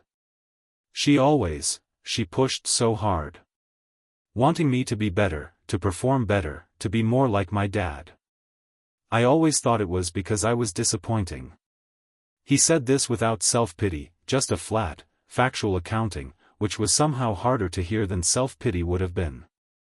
If she knew there was a restraint, she might have been pushing because she knew the magic was there somewhere and was trying to find the lock, Harry said. I don't know your grandmother's motivations. But I know what the restraint is and I know I can remove it. He looked at Neville steadily. If you want me to. Neville looked at his hands in his lap. His wand was on the nightstand next to the glowing plant cutting, an ordinary 14-inch cherry wand he'd gotten after his father's broke, which had always been serviceable without being exceptional. He looked at it. What will it feel like, he said. After. Honestly? I think the first few hours will be like having 5 butterbeers very quickly, Harry said. Your magic will recalibrate. It might express itself unexpectedly while it settles. Unexpectedly, Neville repeated, with a very specific glance at the bioluminescent plant. The plant will probably be fine. It's not really the plant I'm worried about. But the corner of his mouth had turned up slightly. He picked up his wand and turned it once in his fingers, the way Harry had been doing all day with his own. Yeah, he said. Do it. Harry sat beside him on the bed and put his wand to the back of Neville's wand hand, which was where the restraint was anchored, standard bloodline restriction placement. Helga had used this exact method in a reversed capacity for protective purposes, and knowing the construction from its original design made it straightforward to read. He took his time. More care here than anything he'd done today. This was not his oath, not his magic, not something he could afford to get wrong in any direction. The restraint was old. Very old. And whoever had placed it had been skilled. It was compact and clean and deeply embedded in the Longbottom magical line, probably originally justified as protection, a way of preventing the family from drawing dangerous attention during a period of magical persecution, the kind of measure that had been reasonable once and then simply never removed when the danger passed. Harry found the anchor, traced the structure, and unwound it. It took about 8 minutes, and when the last thread dissolved, Neville made a sharp involuntary sound and grabbed the edge of his mattress with both hands, and every plant in the dormitory stood up 2 inches taller, and the bioluminescent cutting on the nightstand blazed briefly gold, and then Neville sat there breathing hard while his magic recalibrated around him like a room redecorating itself in real time. Okay, Neville said. Okay. That is a thing. Yeah. I feel. He stopped, apparently unable to locate an adequate comparative. He looked at his hands. Picked up his wand. Harry could feel, from the shift in the room's ambient magic, the moment Neville connected with his wand at a depth he never had before, a new register, a new range, a conversation that had always been there waiting for both parties to show up fully. Merlin, Neville said softly. Welcome to yourself, Harry said. Neville looked at him. His eyes were bright and his expression was doing something complicated between grateful and overwhelmed and something fiercer underneath both of those. Harry, he said, and then he stopped, because apparently there wasn't a sentence for it, and Harry completely understood. You don't have to say anything. I know. Neville set his wand down. Picked it up again. I'm going to be in the greenhouses tomorrow for about 8 hours, he said. Fair warning. Harry grinned. Fair warning. He went back down to the common room and found it substantially quieter. The 3rd years had drifted to bed, the 5th years had given up on transfiguration, and Ron and Hermione were still at their table with a low-burning candle between them. Hermione had her notebook out now and was writing. Ron had a chess set in front of him and was playing against himself with the focused economy of a person working out aggression in a productive direction. Harry sat down. How'd it go? Ron said without looking up from the board. Well. Harry stretched his legs under the table. He's going to be terrifying in the greenhouses tomorrow. Hermione looked up. Is he all right? More than all right. Harry folded his arms on the table. He sat there for a minute with his wand in his hand and this look on his face like he'd heard a piece of music he'd been trying to remember his whole life. It was, he paused. Good. It was genuinely good. Hermione looked at him for a moment and then looked back at her notebook, and he could see her adding something to whatever she was writing.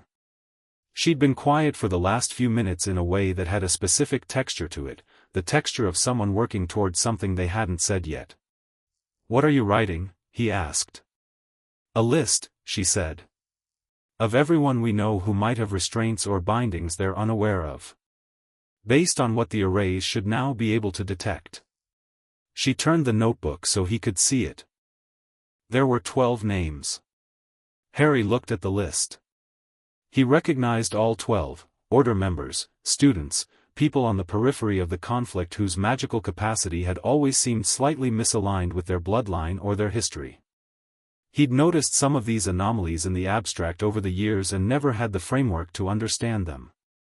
Start with the students, he said. Adults can consent for themselves. The students need someone to flag it for them. I thought you'd say that. She put a small star next to 4 of the names. These four are most significant based on what I know of their families. He looked at the starred names. We'll do this properly.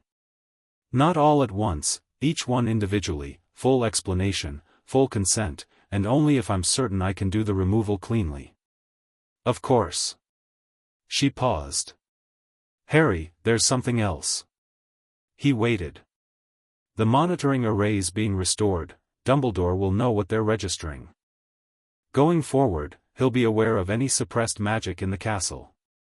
Which means this becomes transparent whether we intend it to or not. Good, Harry said simply. I want it transparent. Hermione held his gaze for a moment and then nodded once, the nod of someone who has satisfied themselves on a point they weren't sure about. The fire was burning low. Most of Gryffindor Tower had gone to bed. Outside, the first autumn wind had found the castle and was pressing experimentally at the high windows, and the lake below was barely visible, a different quality of darkness from the sky above it. Ron moved a chess piece and the opposing queen took it with extreme prejudice, and he sat back and looked at the board and said, very quietly, "My brother Percy." Harry and Hermione both looked at him. Percy's name is on Hermione's list, isn't it? Ron said. It wasn't quite a question. Yes, Hermione said. Ron pressed his lips together. He changed. 4th year into 5th, he changed. It wasn't gradual, it was like a switch was thrown. Mum cried for 2 weeks. Dad went very quiet in that specific way that means he's devastated. And Percy just, Ron's jaw worked. He was never my favorite person, he was pompous and annoying, but he wasn't cruel. And then suddenly he was writing those letters, siding with Fudge against Harry, cutting off the whole family. He stopped. If something was done to him, I don't know yet, Harry said carefully. The arrays will show me what's there. It might be a restraint like Neville's. It might be something different. It might be Percy's own choices, which are his to own. He met Ron's eyes. But I'll look. Ron nodded. His hand was flat on the chessboard, not moving any pieces. It wasn't your fault, Harry said. Whatever it is, the estrangement, the way the last 2 years have gone. That's not on you. I know that, Ron said, in the tone of voice that means I know it intellectually and it doesn't help. They sat in the quiet for a while, the three of them, with the low fire and the dark windows and the notebook full of names and the chessboard half-played, and Harry felt the weight of the day settling around him, not heavily, not oppressively, but the natural gravity of significant things. He'd dissolved 13 oaths. He'd restored the chamber and the foundational arrays. He'd talked to Dumbledore. He'd freed Neville from something that had been limiting him since birth.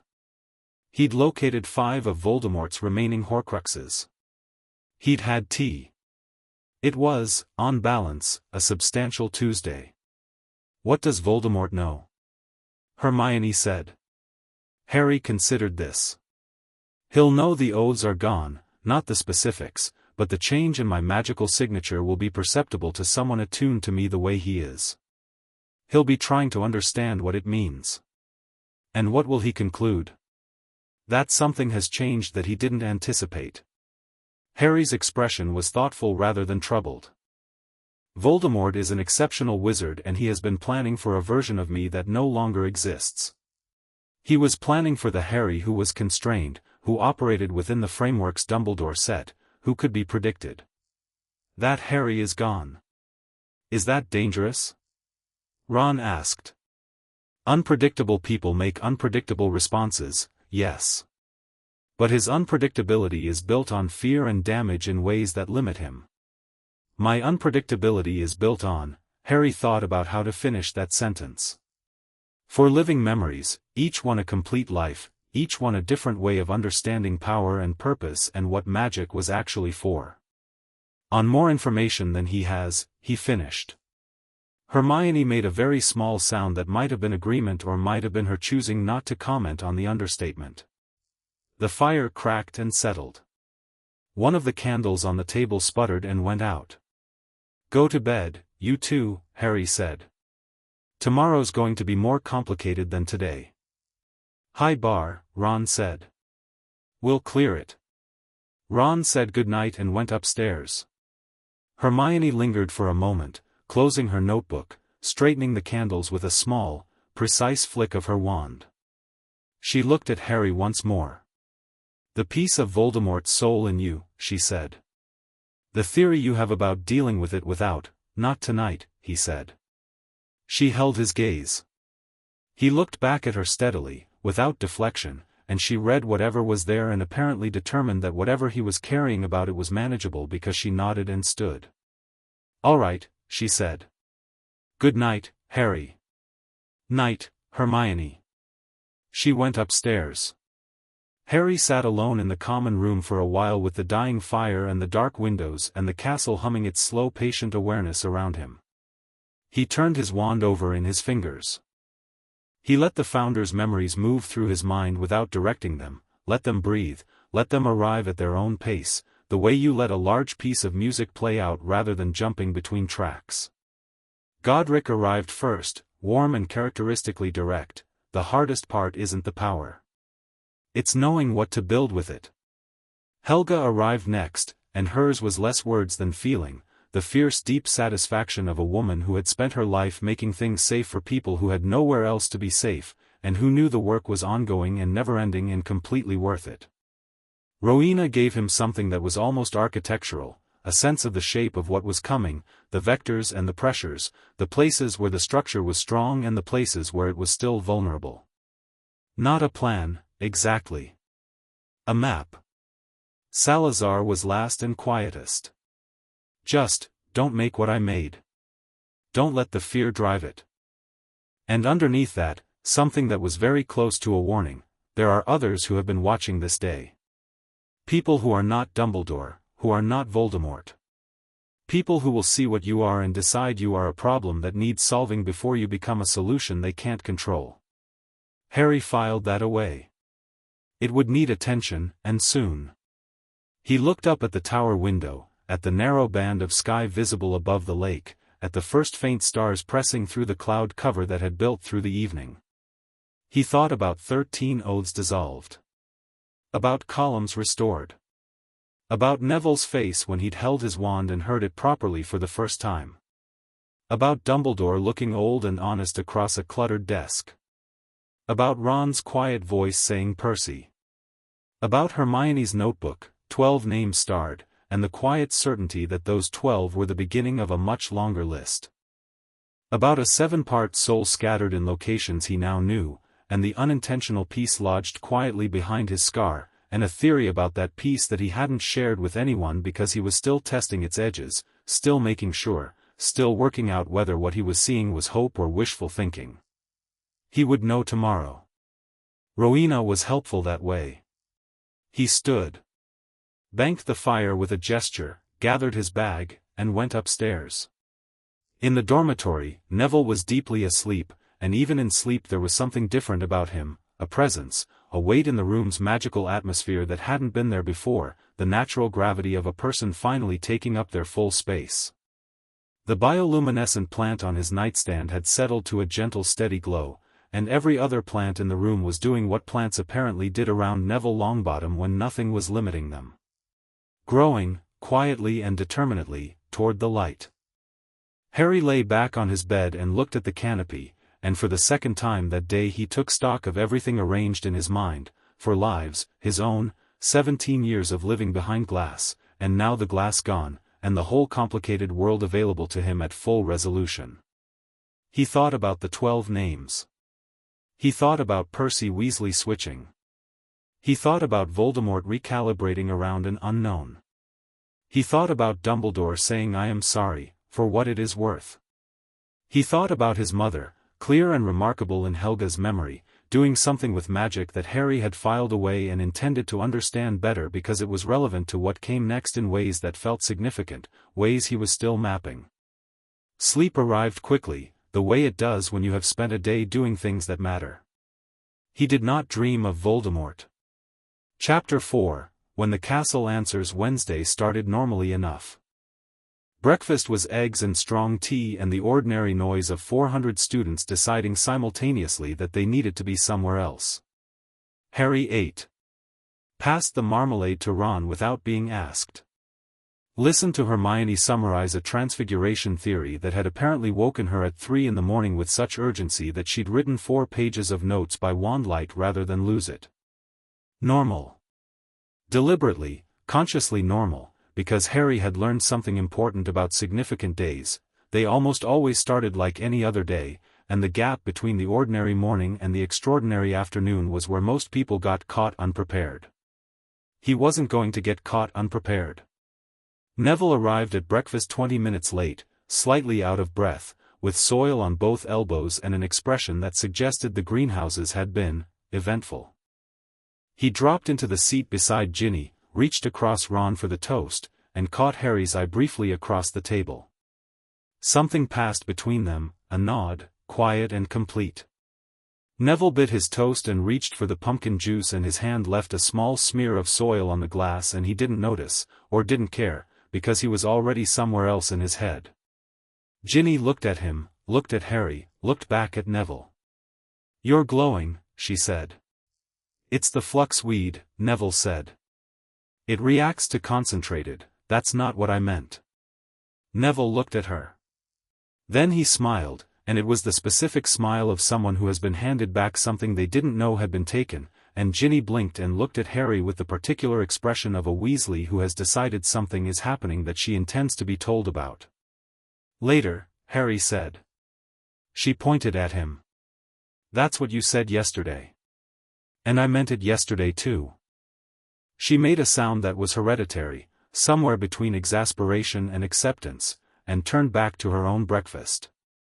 The morning passed through double charms and a free period, both unremarkable except for the ongoing, low-level experience of moving through Hogwarts as someone the castle actively recognized. It was subtle, doors opening a beat before Harry reached them, the temperature in rooms he entered adjusting slightly without any visible cause, staircases choosing not to move while he was on them. Not showy. Just attentive. Like a very old, very large friend who had been waiting a long time to be properly introduced and was now thoroughly and quietly pleased. In charms, Flitwick stopped mid-demonstration and looked at Harry with the sharp, bright-eyed assessment of someone who was both a trained duelist and an experienced magical theorist, and Harry could see him identifying the change in magical signature the way a musician might identify a key change. After class, Flitwick caught him at the door. "Mr. Potter." "A word." "Of course, Professor." The classroom emptied. Flitwick waited until the last student had left and then looked up at Harry from his standing height, which required a slight elevation on his part that he handled with complete dignity. "You feel different," Flitwick said. "Significantly different. Your magical output in that last practical exercise was," he paused, apparently selecting language, "well beyond your previous demonstrated ceiling." "I know," Harry said. "The ceiling has moved." "The ceiling was artificial." Flitwick was quiet for a moment. He had the ability, which Harry appreciated enormously, to absorb significant information without immediately requiring it to be repackaged into something comfortable. "How artificial," he said. "Significantly. Professor, the castle's monitoring arrays are back online. You may start noticing things about certain students that you weren't able to register before." Flitwick's eyes went sharp. "The arrays," he stopped. "Those were restored?" "Yesterday morning." "By you?" "Yes." Flitwick looked at him for a long moment. Something moved in his expression that was complicated and old and suggested the charms professor knew considerably more about Hogwarts foundational architecture than his syllabus required. "The columns in the chamber," he said quietly. "Yes." "How long have you been able to read foundational script?" "Since Tuesday morning." Another pause. "The founders?" "All 4.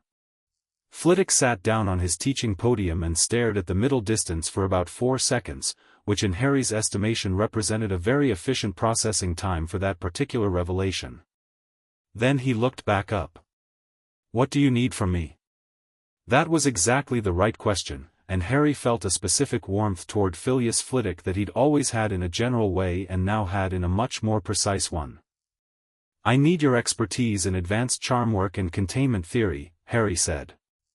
Specifically around Horcrux destruction, I have reason to believe at least one of the remaining ones is in the castle. Flitwick's eyebrows rose. The diadem. Now it was Harry's turn to pause. You know about it? I've suspected for some time. I've sensed a magical wrongness in the 7th floor corridor vicinity for 2 years, something deeply contaminated, something old. I assumed it was residual dark artifact contamination. If it's a piece of, he stopped. I see. I'd like your help when we go for it, Harry said. You don't have to, Mr. Potter, Flitwick said, very dryly. I am a former dueling champion and I have been teaching at this school for 38 years. Of course I'm coming. Harry grinned. Thank you, Professor. Don't thank me yet. And please stop saying, Professor, under the circumstances it feels slightly absurd. The afternoon had an odd quality to it, the sky was doing something unusual, shifting between the clear autumn blue of the morning and a pressing, low cloud cover that moved too fast for ordinary weather, which meant the castle's environmental enchantments were responding to something.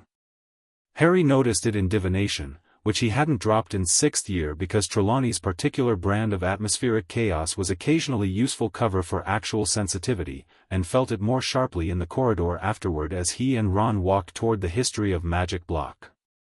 He stopped. Ron stopped beside him. What? Harry put a hand against the corridor wall and pressed his awareness outward through the stone, the castle's communication channel, slow and structural, the way deep-sea creatures communicate through pressure waves rather than sound. What came back was urgent. Someone's in the school, he said. Lots of someones, it's someone who shouldn't be.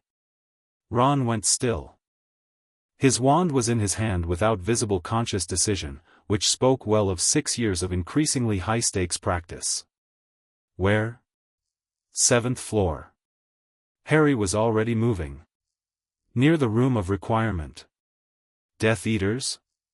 The castle reads it as 3 separate points of wrongness. Organized wrongness, that's different from someone stumbling in. This was planned. They were moving at pace now, not running. Running in a Hogwarts corridor attracted attention, and attention was the one thing Harry didn't want right now. He sent a message through the castle the way he'd been doing all day without thinking much about it, a request routed through the building's awareness to Flitwick's classroom, which was the most direct channel he had to someone with combat capacity who also knew what he was dealing with. The response came back through the stones within 30 seconds, acknowledged, coming. Ron glanced at him. Did you just use the castle as a messaging service? Yes. While walking. It's not complicated once you, never mind, not the moment.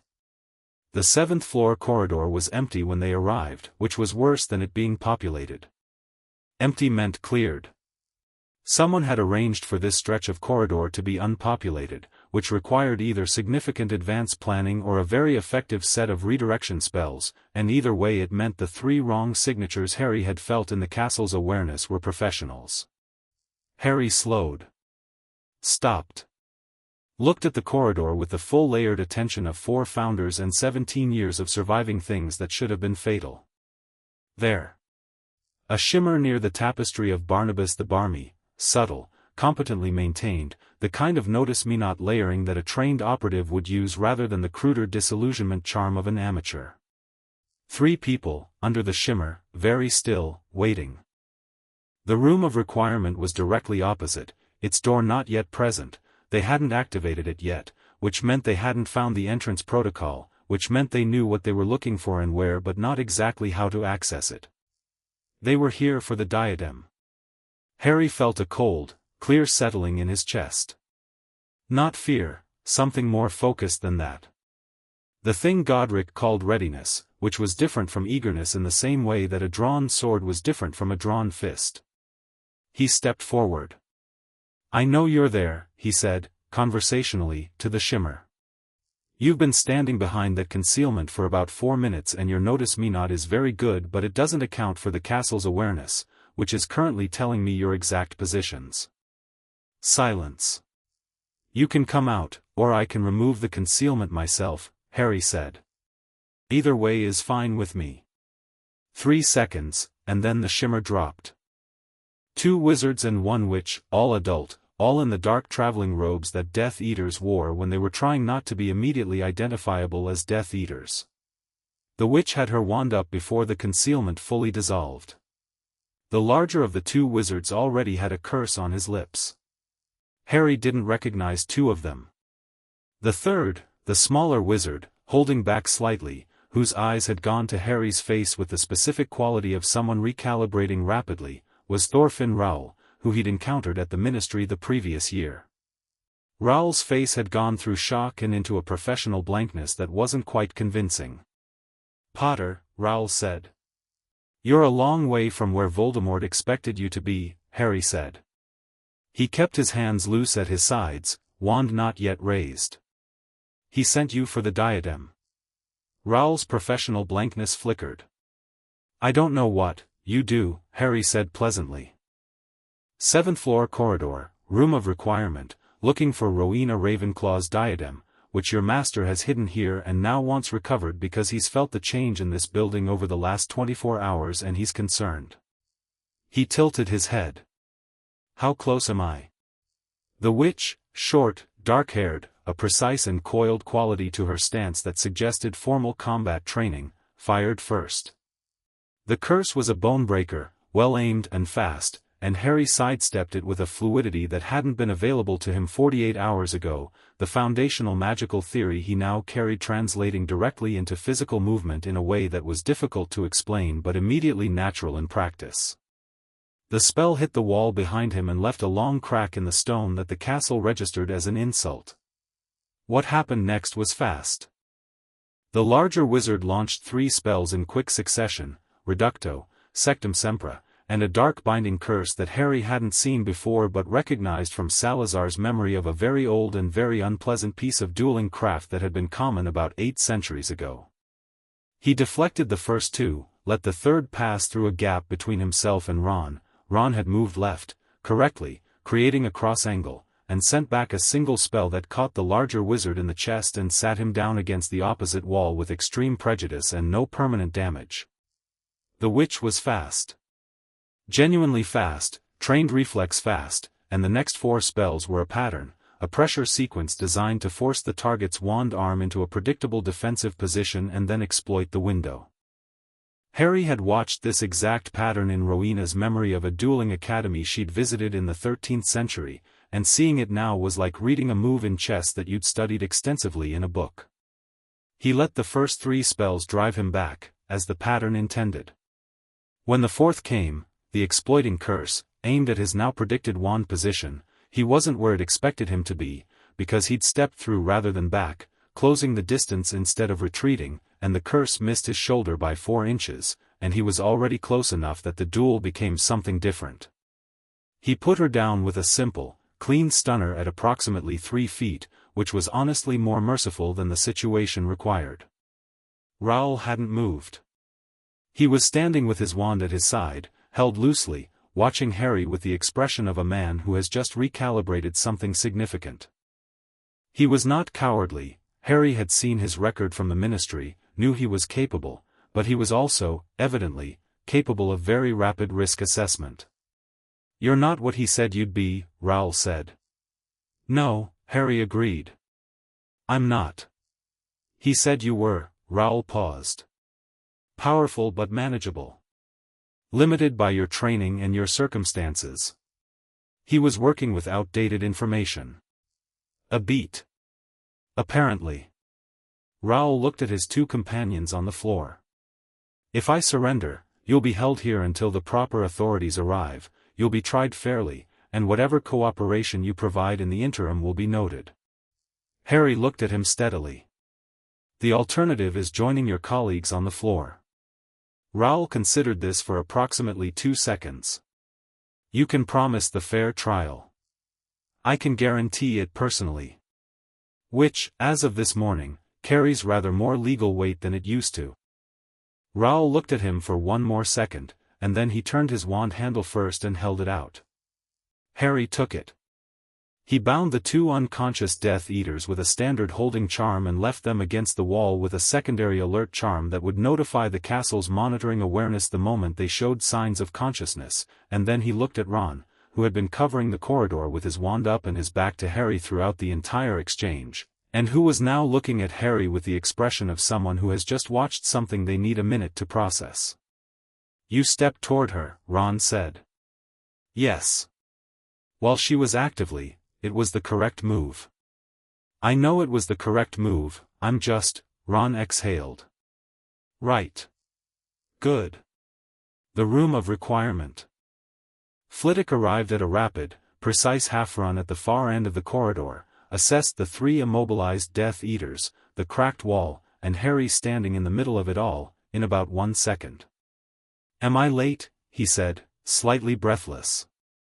"Mostly," Harry said. "But your timing is good for what's next." Flitwick looked at the wall across from the tapestry. "You're going in for it now." They came for it because Voldemort felt the change in the castle. If he's already moving on the diadem, we're behind the clock. "Then let's not be behind the clock," Flitwick said, and straightened his cuffs.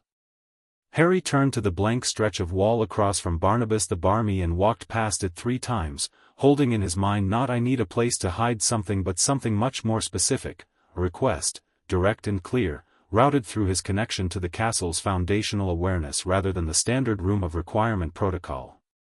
He was the heir of all 4 founders. The room didn't need to guess what he needed. He told it. The door appeared.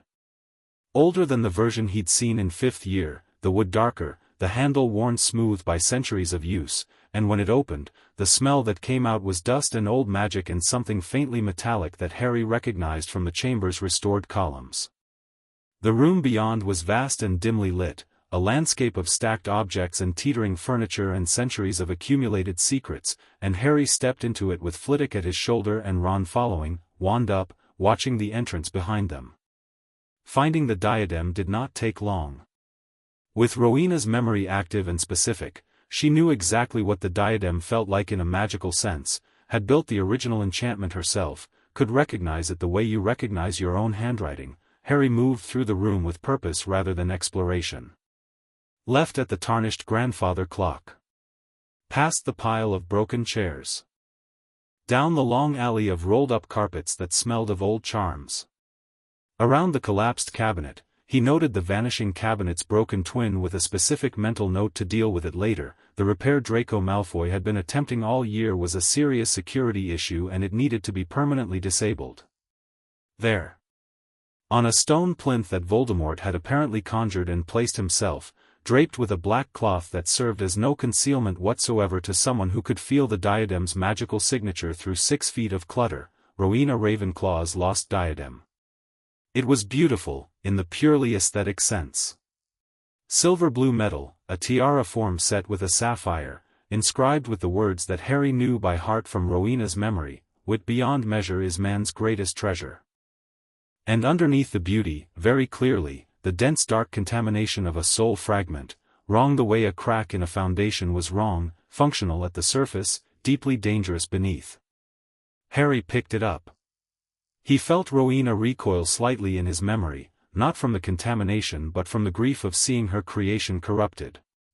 He acknowledged it, let it pass, stayed present and focused. "The Fiend Fire option is effective but it destroys the object," Flitwick said from beside him, looking at the diadem with the precise attention of a man assessing something technically. "Do you want to preserve it?" "No. The object is secondary to the fragment." Harry turned it over in his hands. "I have a different method. Flitwick, I need you to contain the discharge. When the fragment goes, it'll be unpleasant. Similar to what happens when you puncture something under pressure.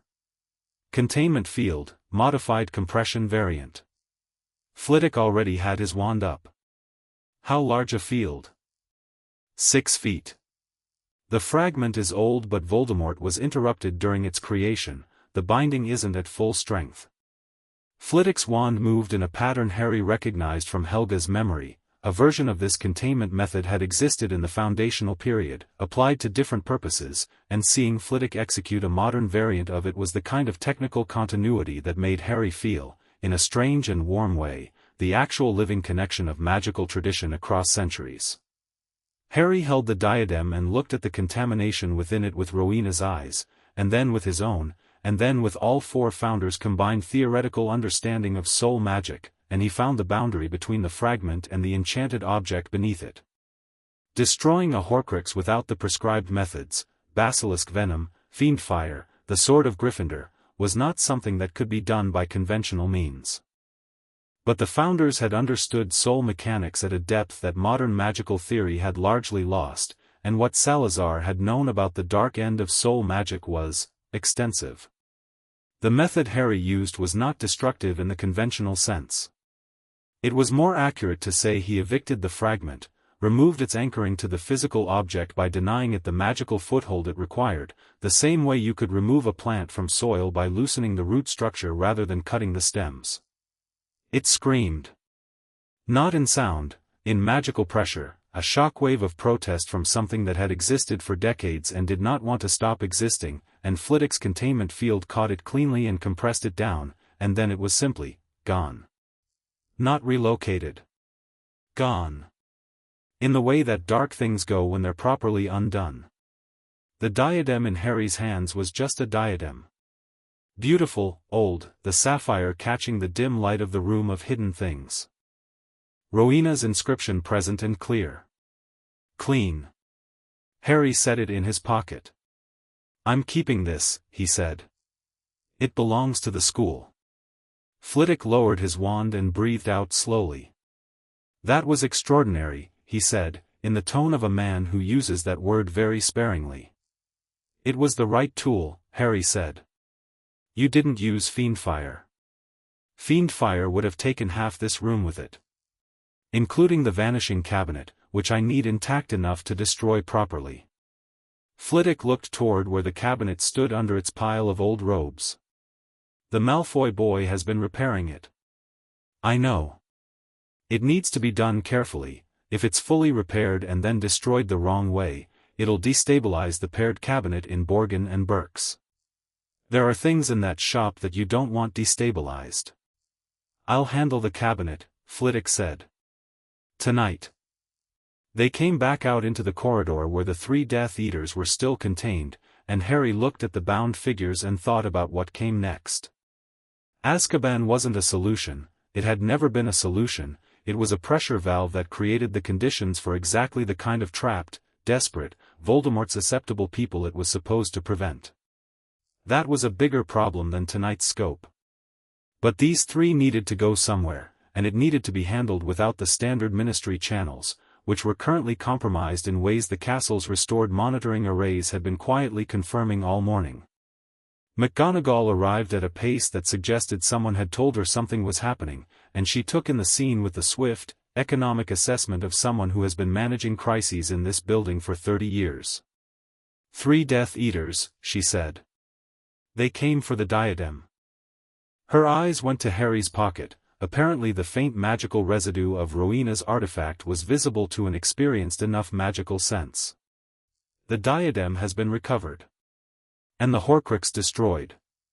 McGonagall stood very straight and looked at Harry Potter with an expression that had moved entirely past professional assessment into something more human and considerably more complicated. She had known this child since he was a baby. She had placed him herself on the Dursleys' doorstep, under Dumbledore's direction, under circumstances she had not been fully comfortable with and had never said so until this moment, when the look on her face said it clearly enough. "You should know," she said, "that the headmaster has called a staff meeting for this evening. I imagine the agenda is related to the events of the last 2 days." "I'll be there," Harry said. She blinked. "It's a staff meeting, Potter." "I know." She looked at him for a long moment. Then, "Yes," she said, "I suppose you will be." She levitated the 3 Death Eaters with the brisk efficiency of someone who has physically removed unwanted persons from the school before and is merely applying an existing skill to a new population. The corridor was quiet again when she left. The crack in the wall was still there. The castle had made no move to repair it, which Harry suspected was intentional. Evidence. A record. Ron leaned against the wall and looked at the ceiling and exhaled. One of them used Sectum Sempra. Snape's spell, Harry said. Did you know it was coming? I recognized the casting pattern. Snape used it on Draco last year. I saw the shape of it. He paused. Snape invented it. He's a good enough duelist that his spells have a signature style you can read. Where is Snape in all of this? Ron said. He's been quiet. He heard about the arrays coming back online, obviously, everyone on the staff knows by now. But he hasn't come to you. No, Harry said. He won't. Not yet. He thought about Snape, about what the Founders' combined knowledge had shown him about the occlumency failure in 5th year, about what Salazar's deep familiarity with the particular psychology of intelligent, damaged people had let him see in retrospect about Severus Snape. Snape's position is the most complicated of everyone's. He'll come when he's ready. Do you trust him? Harry was quiet for a moment. I trust that he has reasons for everything he does and that those reasons are mostly consistent. That's different from trust, but it'll do for now. Flitwick, who had been examining the crack in the wall with professional interest, said, the castle will leave that there for some time. It has opinions about damage done in anger. Good, Harry said. It should. They walked back through the castle as the afternoon light shifted toward evening, the low clouds outside pressing gold at the edges now as whatever had driven the strange weather moved on, and Harry felt the building around him settle back into its baseline hum, the restored arrays running clean, the chamber's columns blazing in the deep, the diadem in his pocket clean of its contamination, the 3 Death Eaters now securely held in circumstances that would not benefit Voldemort's information network. 1 Horcrux down. The locket on the coast. The cup in Bellatrix's vault. The snake.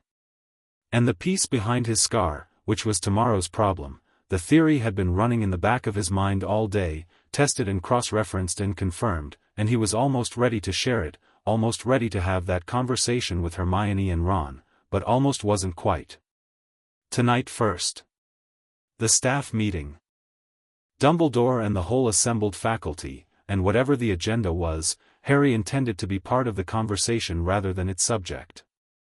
He reached his dormitory and set the diadem on his desk and looked at it, Rowena's work, clear and present, the inscription catching the lamplight. He felt her in his memory, quiet and precise, with the particular grief of a mother whose most personal work had been used as a vessel for something monstrous. It's clean now, he said quietly, to the memory or to the artifact or to the empty room. It's what you made it. The sapphire caught the light, and in the stones around him, very faint, very deliberate, the castle hummed its agreement. Harry changed into clean robes, pocketed his wand, and went downstairs to find Hermione and tell her about the staff meeting and watch her look of profound academic satisfaction at being present for a faculty assembly as a 7th year, 6th year, student. She did not disappoint. A staff meeting, she said. Tonight. And you intend to be there. Her expression was the specific one she wore when she deeply approved of something and was choosing not to say so directly because it might encourage behavior she'd have to moderate later. I suppose someone should take notes, she said. I was hoping you'd say that, Harry said. She reached into her bag and produced a notebook that was not the one she'd been using. A fresh one, leather-bound, with a self-inking quill tucked into the spine. Ron looked at it.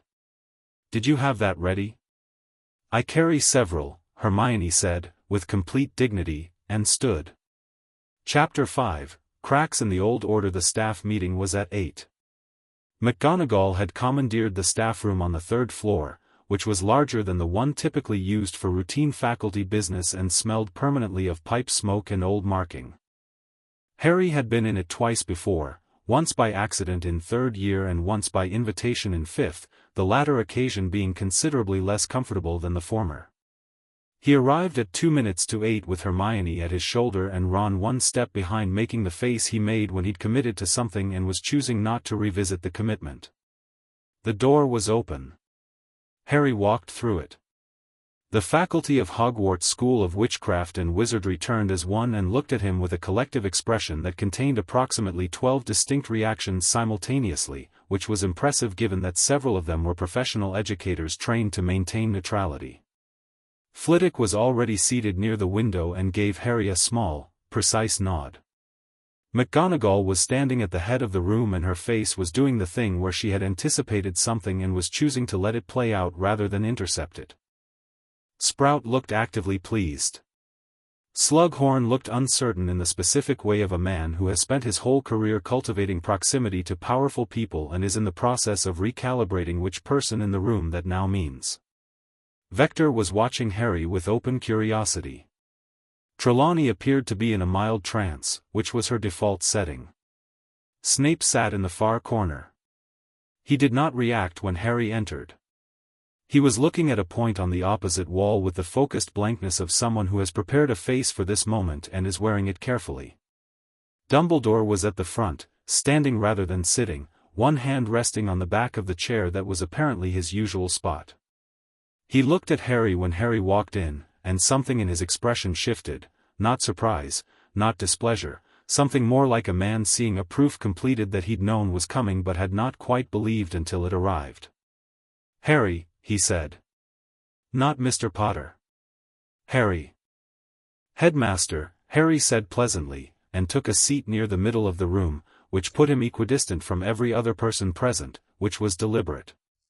Hermione sat beside him and opened her notebook.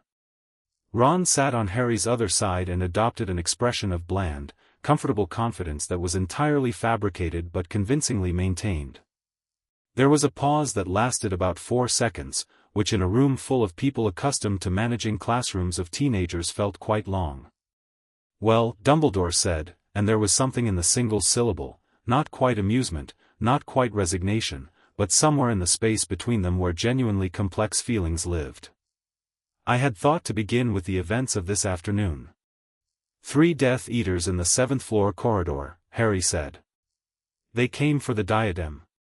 Rowena Ravenclaw's diadem, which had been converted into a Horcrux by Voldemort and hidden in the Room of Requirement. The Death Eaters have been secured. The Horcrux has been destroyed." Silence. Slughorn made a sound that was not quite a word. "The diadem," Sprout said. "It's been in the school this whole time?"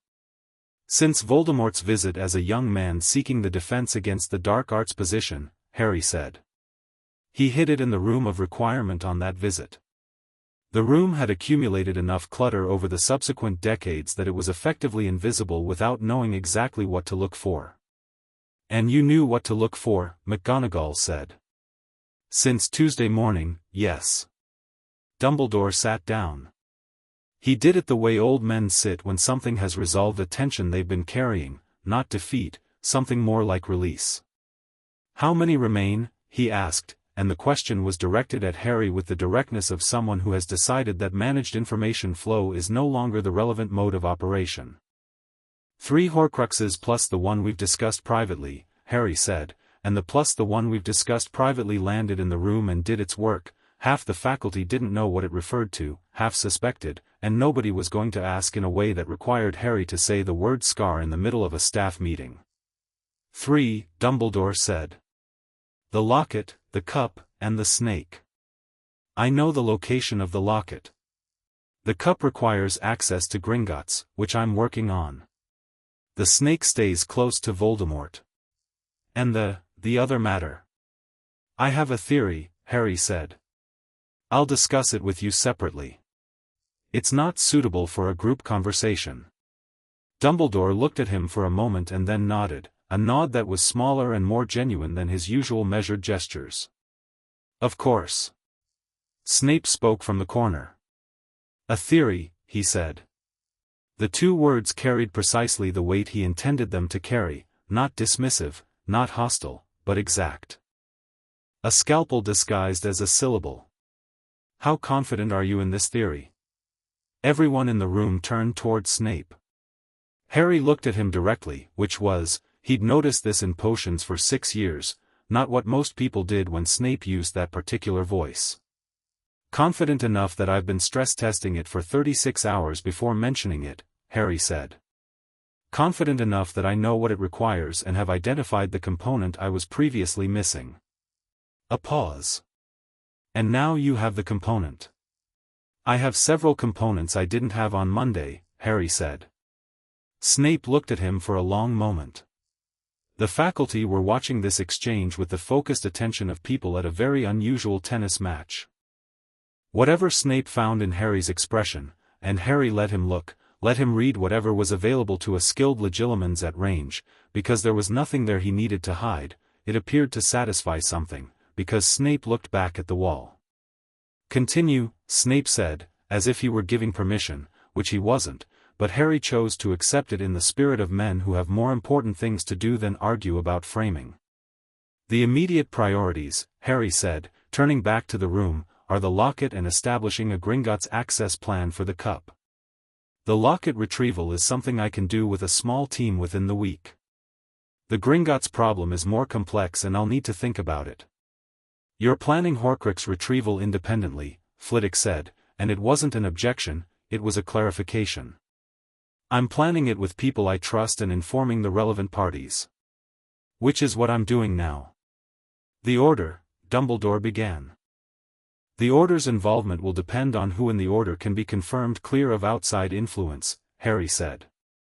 He said this without accusation, matter of fact. The castle's monitoring arrays have been registering anomalous magical signatures from several people who move through this building regularly. Not all of them are students. He let that settle. I'm not making accusations. I'm noting that before I brief the Order on operational specifics, I need to verify the membership. The staff room was very quiet. Dumbledore's expression was careful and specific, the expression of a man absorbing an implication that he could not reasonably dispute. You believe there are compromised Order members. I believe there are people whose judgment and loyalty have been influenced in ways they may not be aware of, yes. Which is a different thing from deliberate betrayal. He paused. Some of those people deserve to know what's been done to them the same way I deserve to know. Another silence. Sprout had set down the mug she'd been holding. Vector was looking at the floor. The staff, McGonagall said quietly, and her voice was doing something controlled and deliberate that Harry recognized as Minerva McGonagall managing an emotion by applying very precise language to it. The arrays you mentioned. Do they register faculty as well as students? They register everyone who spends significant time in the castle, Harry said gently. And have you, she stopped. Began again. Are there faculty members who require attention? Harry looked at her steadily. Not in this room, he said. Everyone present is clear. The relief that moved through the staff room was complex and telling, 6 distinct varieties of it, shaped by 6 different private fears that Harry chose not to examine directly. He'd given them the answer. The shape of their relief was their own business. There are 2 students, he added. I'll handle those directly with the individuals concerned, the same way I handled the other cases yesterday. Full explanation, full consent. Dumbledore was watching him with an expression that was doing something Harry couldn't quite name. It wasn't admiration exactly, wasn't the calculating regard of a strategist assessing a piece on a board. It was something older than either of those. Something that might have been, had you pressed Albus Dumbledore to put a name to it, grief. For all the years this could have been different, and everything that the difference would have meant. We should address the vanishing cabinet, Flitwick said, shifting the room's energy with the precise timing of someone who knows when a pause needs filling. I've assessed it. The repair is approximately 70% complete. Disabling it cleanly without affecting the Borgin and Burke's twin will require 3 people and about 4 hours. Tomorrow night, Harry said. You, me, and Professor Snape, if you're willing. You know the protective charms on that room better than anyone. Snape looked at him again. The same long, reading look. Tomorrow night, he said, as if agreeing to something that would require him to be in the same small space as Harry Potter for 4 hours. I'll bring food, Harry said. Something happened at the corner of Snape's mouth that was technically not an expression and therefore could not be commented upon. Do not, Snape said, bring anything Weasley has touched. Ron opened his mouth. Closed it. Made a small gesture with his hand that communicated his feelings without requiring words. The meeting went on for another 40 minutes, ranging across the immediate security questions, the 3 captured Death Eaters, who were currently in a warded room off the dungeon corridor that Flitwick had repurposed with the specific satisfaction of a man making excellent use of a professional skill, the alert protocols for future incursions, the castle's restored monitoring capacity and how it would be integrated into the general security picture. Harry answered questions, asked 2 of his own, and watched the room gradually, imperfectly, incompletely reorganize itself around a new center of gravity. It was not a dramatic reorganization. Nobody stood up and made a speech. Dumbledore did not abdicate, and Harry had no intention of asking him to. Whatever the man's errors, the institutional knowledge and the genuine capability were real and presently necessary, and the wizarding world did not need the upheaval of its most recognized figure falling. What needed to change was the architecture of control, not the personnel, and that change was already accomplished. The oaths were gone. The arrays were running. The managed version of Harry Potter existed no more. The room just had to catch up to that, and it was catching up, and he was content to give it the time it needed. They walked out into the corridor at nearly 10 o'clock, which was considerably past curfew for students, but the suits of armor along the 3rd-floor passage straightened as Harry passed and nobody felt like pointing that out. Ron fell into step beside him. Snape, he said. What about him? He looked at you like he was deciding something. He was. What was he deciding? Harry thought about what he'd seen in Snape's face during those long, reading pauses.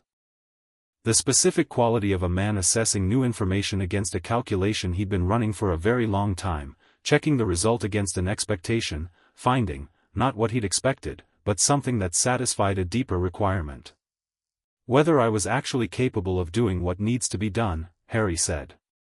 Without the structures that have been scaffolding me. And? I think he's decided yes, Harry said. He'll never say so. But yes. Ron was quiet for a moment.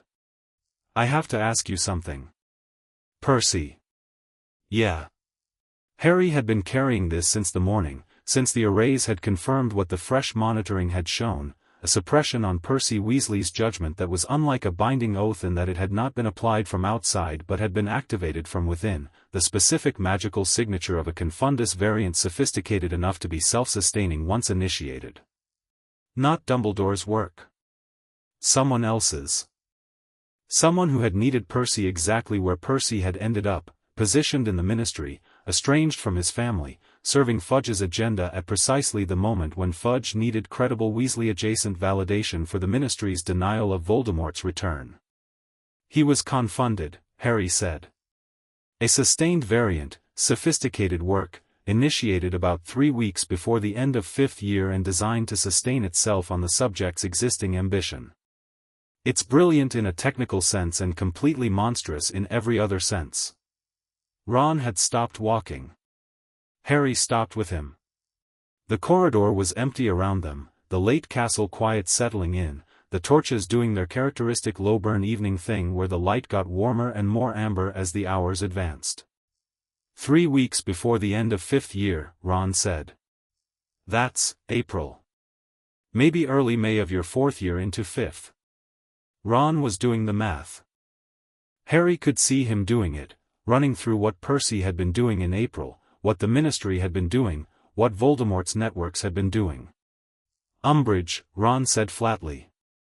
Possibly someone working through Umbridge's network. Not Umbridge herself, this is considerably above her technical capability. Harry looked at him. I don't know the specific caster yet. But the Ministry connection is clear. Can you fix it? Ron's voice was very level. The specific level of someone who has arrived at a question they need the answer to and who is managing, very carefully, the anticipation of both possible answers. Yes. The same category of work as Neville.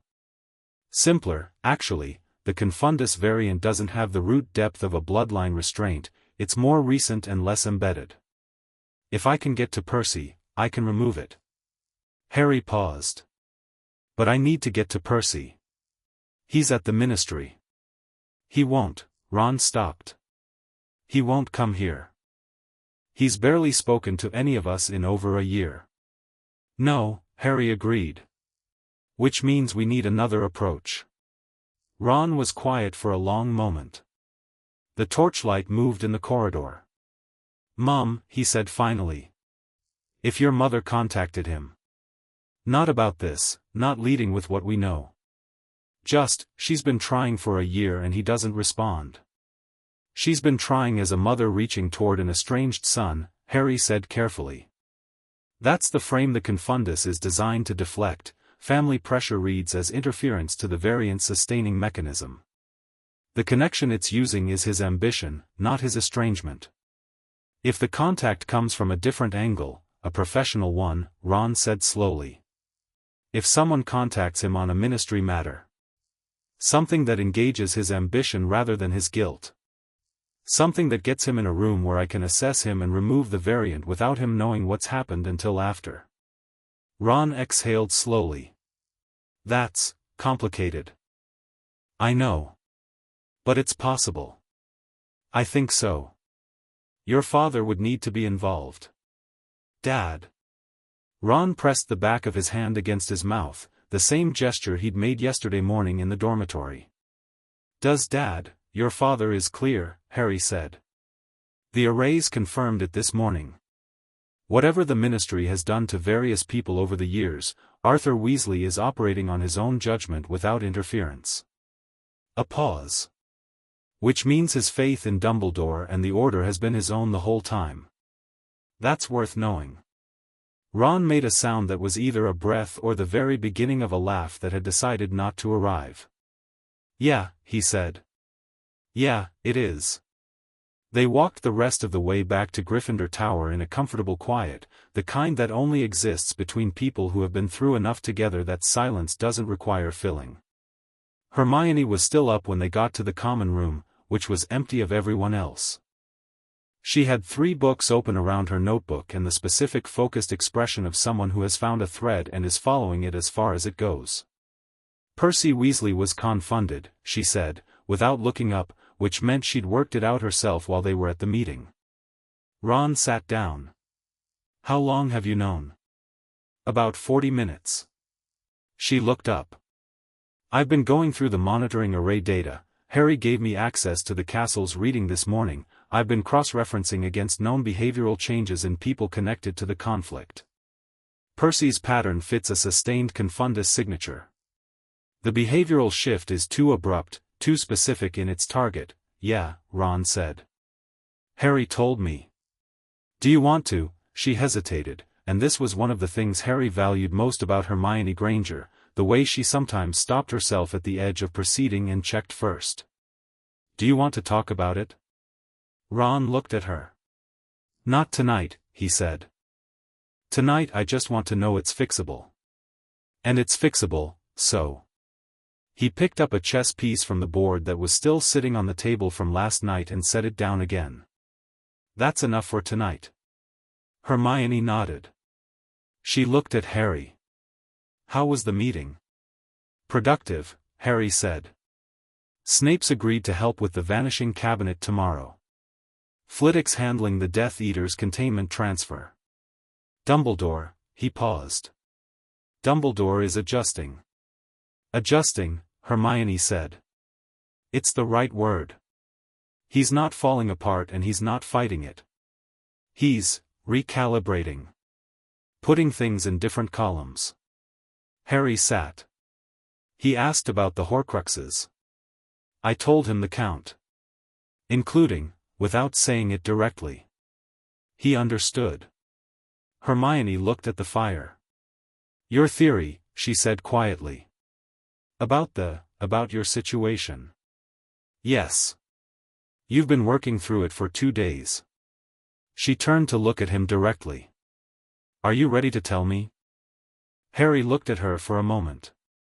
He'd tested the theory through everything he had available: Rowena's magical theory, Salazar's soul mechanics, Godric's instinctive understanding of sacrifice magic, Helga's deep knowledge of the protective enchantments around Lily Potter's death. He'd cross-referenced it against his own memory of what Dumbledore had begun to tell him in their sessions last year. He'd stress-tested it against every objection he could generate. It held. My mother's sacrificial protection, he said. Dumbledore has always described it as an old magic. Love as a magical force. He's right about the nature of it but incomplete about its mechanism. He leaned forward, elbows on the table. Helga understood sacrifice magic at a deeper level than any modern theorist. It was one of her core research areas, the magic that emerges from freely chosen protective sacrifice. What she understood, and what the simplified modern account misses, is that the protection isn't passive. It doesn't just sit on the protected person as a shield. It persists in the magical line, and it has a specific property: it can be activated voluntarily by the person carrying it. Hermione was very still. Ron had set down the chess piece. The fragment in me, Harry continued, is a soul piece of Voldemort's. It lodged because it was accidentally created when the killing curse rebounded. He tried to kill me, the curse hit my mother's protection, and in the rebound the piece of his soul that had ridden the curse was displaced into the nearest living thing, which was me. It's been there ever since. He paused. The theory of how to remove it, according to everything in Dumbledore's research and everything I've inherited from the Founders, has been that the fragment can only be destroyed if the host dies, Ron said quietly. That's the accepted theory, Harry said. What it's missing is Helga's understanding of sacrifice magic. The protection my mother placed is still active in me. It hasn't faded, it's been running continuously since I was 15 months old. And what that protection is designed to do, at its foundational level, is prevent willing harm to my magical core. Hermione's eyes had gone very bright. I'm saying that the fragment is Voldemort's willingness to harm lodged in a host that is fundamentally protected against willingness to harm, Harry said.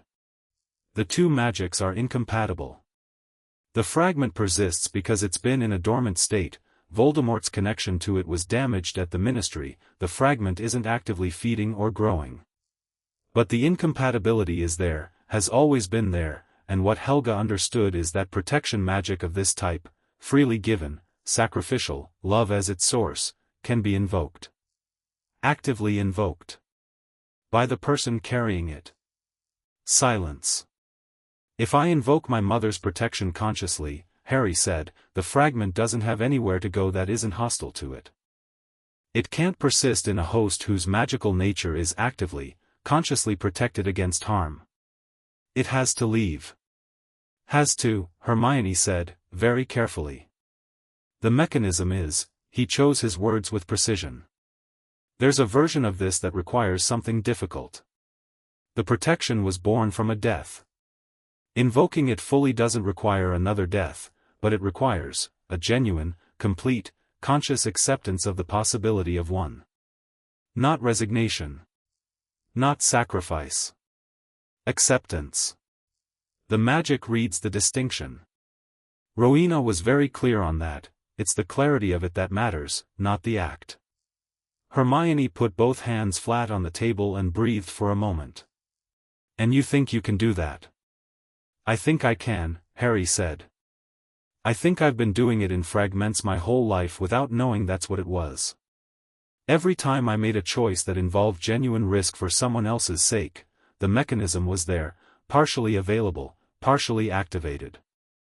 I've been brushing the surface of it for years. Ron was looking at him with the specific expression he had when he'd followed the logic of something and didn't entirely like where it had arrived but couldn't dispute the reasoning. When, he said. Not tonight. I need to be in the right circumstances, Voldemort needs to be present, or at minimum his connection to the fragment needs to be active. You can't invoke against a dormant piece, the incompatibility needs something to work against. Harry looked between them.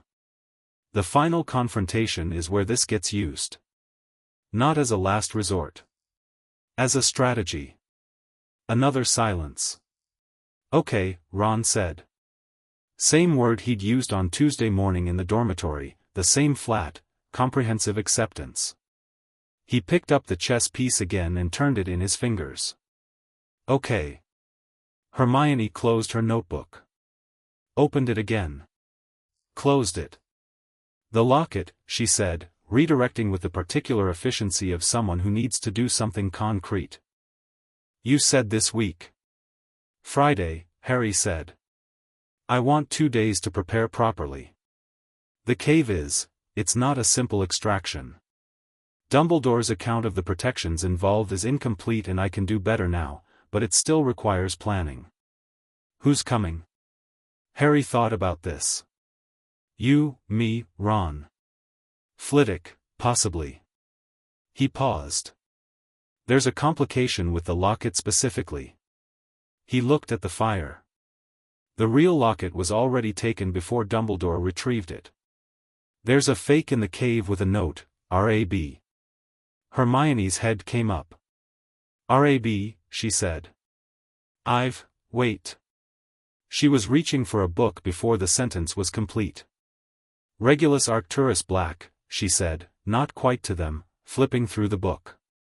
Sirius's brother. He was a Death Eater who, she found the page. Who disappeared under suspicious circumstances. Sirius thought Voldemort had him killed. He took the locket, Harry said. And he brought it, I believe he brought it back to Grimmauld Place.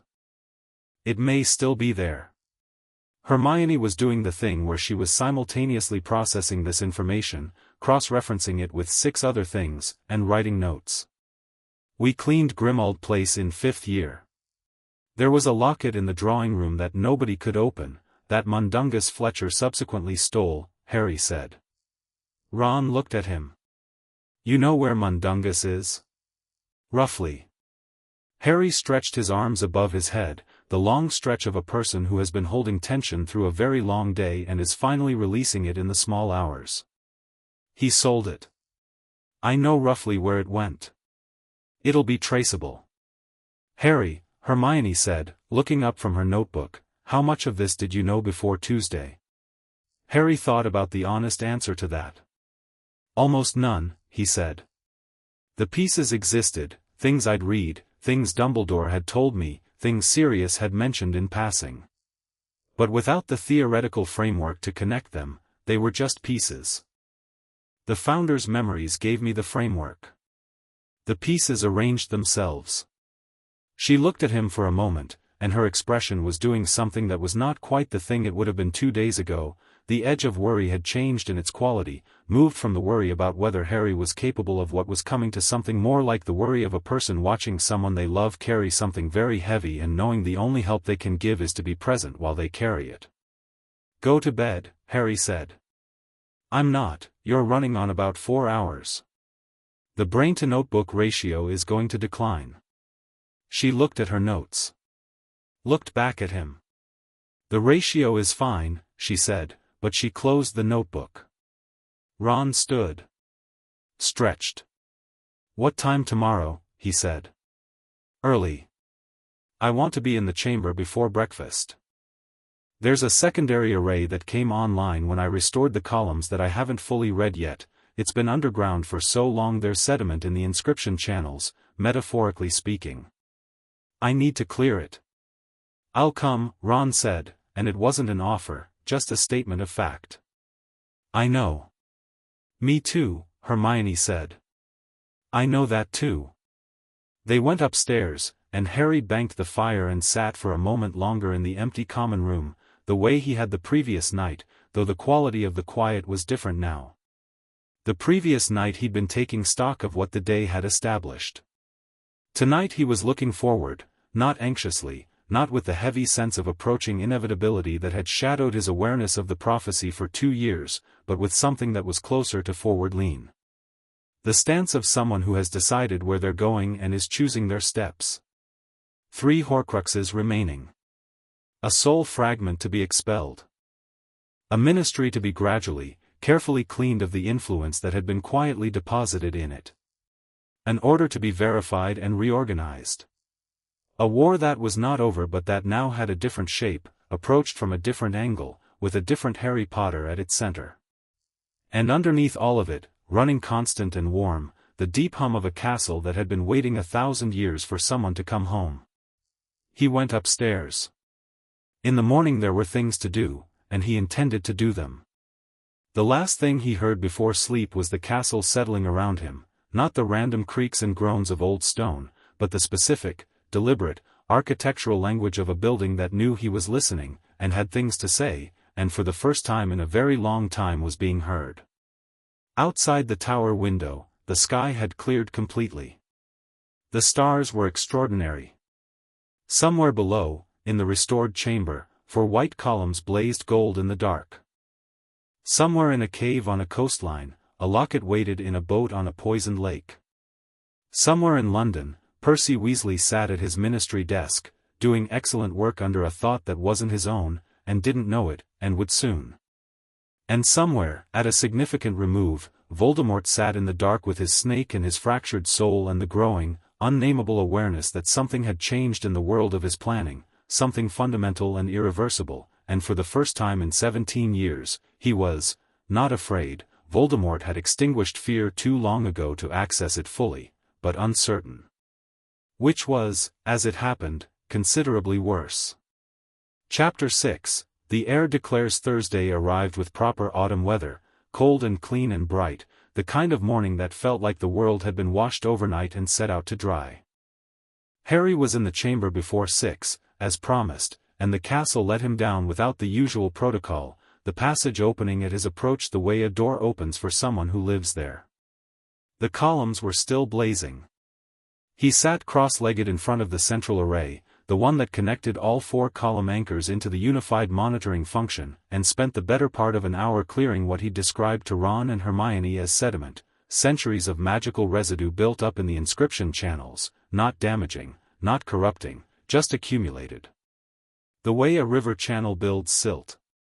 He worked through it with the precision of Rowena and the patience of Helga, and the result, when the last channel ran clean, was that the array's monitoring function deepened by approximately 3 registers, things it could now read that it had been partially missing even after the column restoration.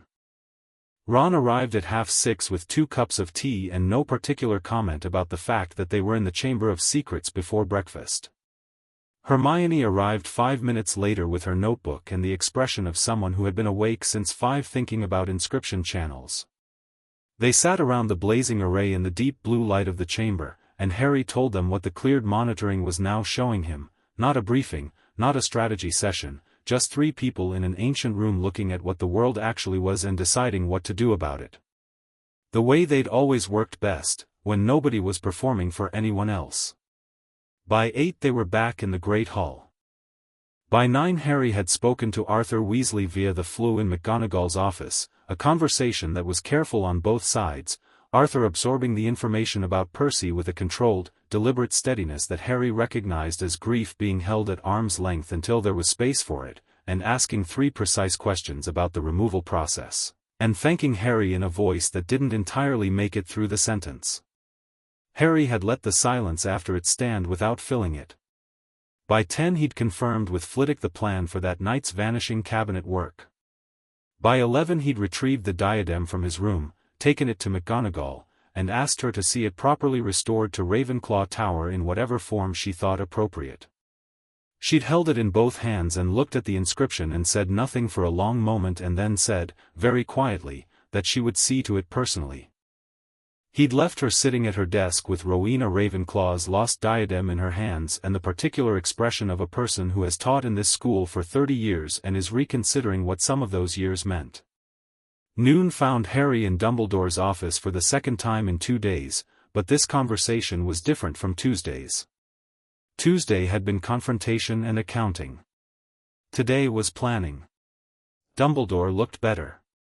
Not recovered, there was still the weight of what had been established between them, still the injury from the ring's curse working quietly through his hand, but more present, more focused, the particular alertness of a man who has been relieved of a secret and found that the relief, however complicated, was real.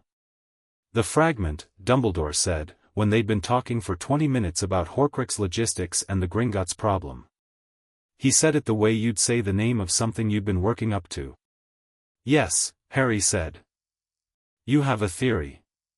"I do." He laid it out, the same explanation he'd given Ron and Hermione the previous night, but with more technical depth, because Dumbledore had 40 years of relevant magical research that Harry wanted engaged rather than summarized around. He watched the old man's face as he spoke, watched him follow the logic, watched him arrive at the junction where his own research had always stopped. "I knew about the protection's persistence," Dumbledore said slowly, when Harry reached the invocation mechanism. "Lily's sacrifice, I have studied it more than almost anything in my career. But the activation element," he paused. "I was looking at it as a shield. A static enchantment." "It's not static," Harry said. "It's alive in the same sense the castle is alive. It responds to the person carrying it." Dumbledore was quiet for a moment. "And the acceptance component. You believe you can achieve it." "I know what it is," Harry said. "I've been near it before." "Not knowingly. But near it." "The Department of Mysteries," Dumbledore said. "Yes. And other moments." Harry didn't list them. They both knew the inventory. "What I need from you is the specific information about Voldemort's anchor points. The full picture of how the connection between us works, not the version you've been giving me gradually to manage my response to it. The complete version." Dumbledore looked at him. And then he opened a drawer in his desk and withdrew a pensieve and said, "I think it will be easier to show you than to tell you." Harry spent 2 hours in Dumbledore's memories. Not all of them, not the private ones, not the ones that belonged to Dumbledore's own history. The ones that were relevant. Riddle's childhood, Riddle's development, the specific sequence of choices that had led Tom Riddle to the creation of 7 Horcruxes rather than the 2 or 3 that would have been sufficient for his stated aims. The magical theory behind the tethering. The precise mechanism of the connection between Harry and Voldemort, laid out not as an inspiring narrative about love conquering darkness but as a functional magical architecture, which was both more useful and, in its way, more interesting. When he surfaced, the afternoon light was long and golden through the office windows and Fawkes was watching him from his perch with the calm, steady gaze of something that had seen enough history to be patient about whatever happened next. "The snake," Harry said. "Yes. Nagini is the last created Horcrux. The others that remain, the locket, the cup, are objects he has no current access to. Nagini he carries." Dumbledore paused. "She is also the most dangerous retrieval problem because she cannot be separated from him under ordinary circumstances." "She doesn't need to be separated," Harry said. "She needs to be killed, and then she needs to be killed while Voldemort is occupied." He was thinking through this the way Rowena thought through structural problems, finding the load-bearing points. The locket and the cup first. Nagini last, simultaneous with the invocation. Dumbledore was quiet for a moment. "You're describing a final confrontation you intend to control."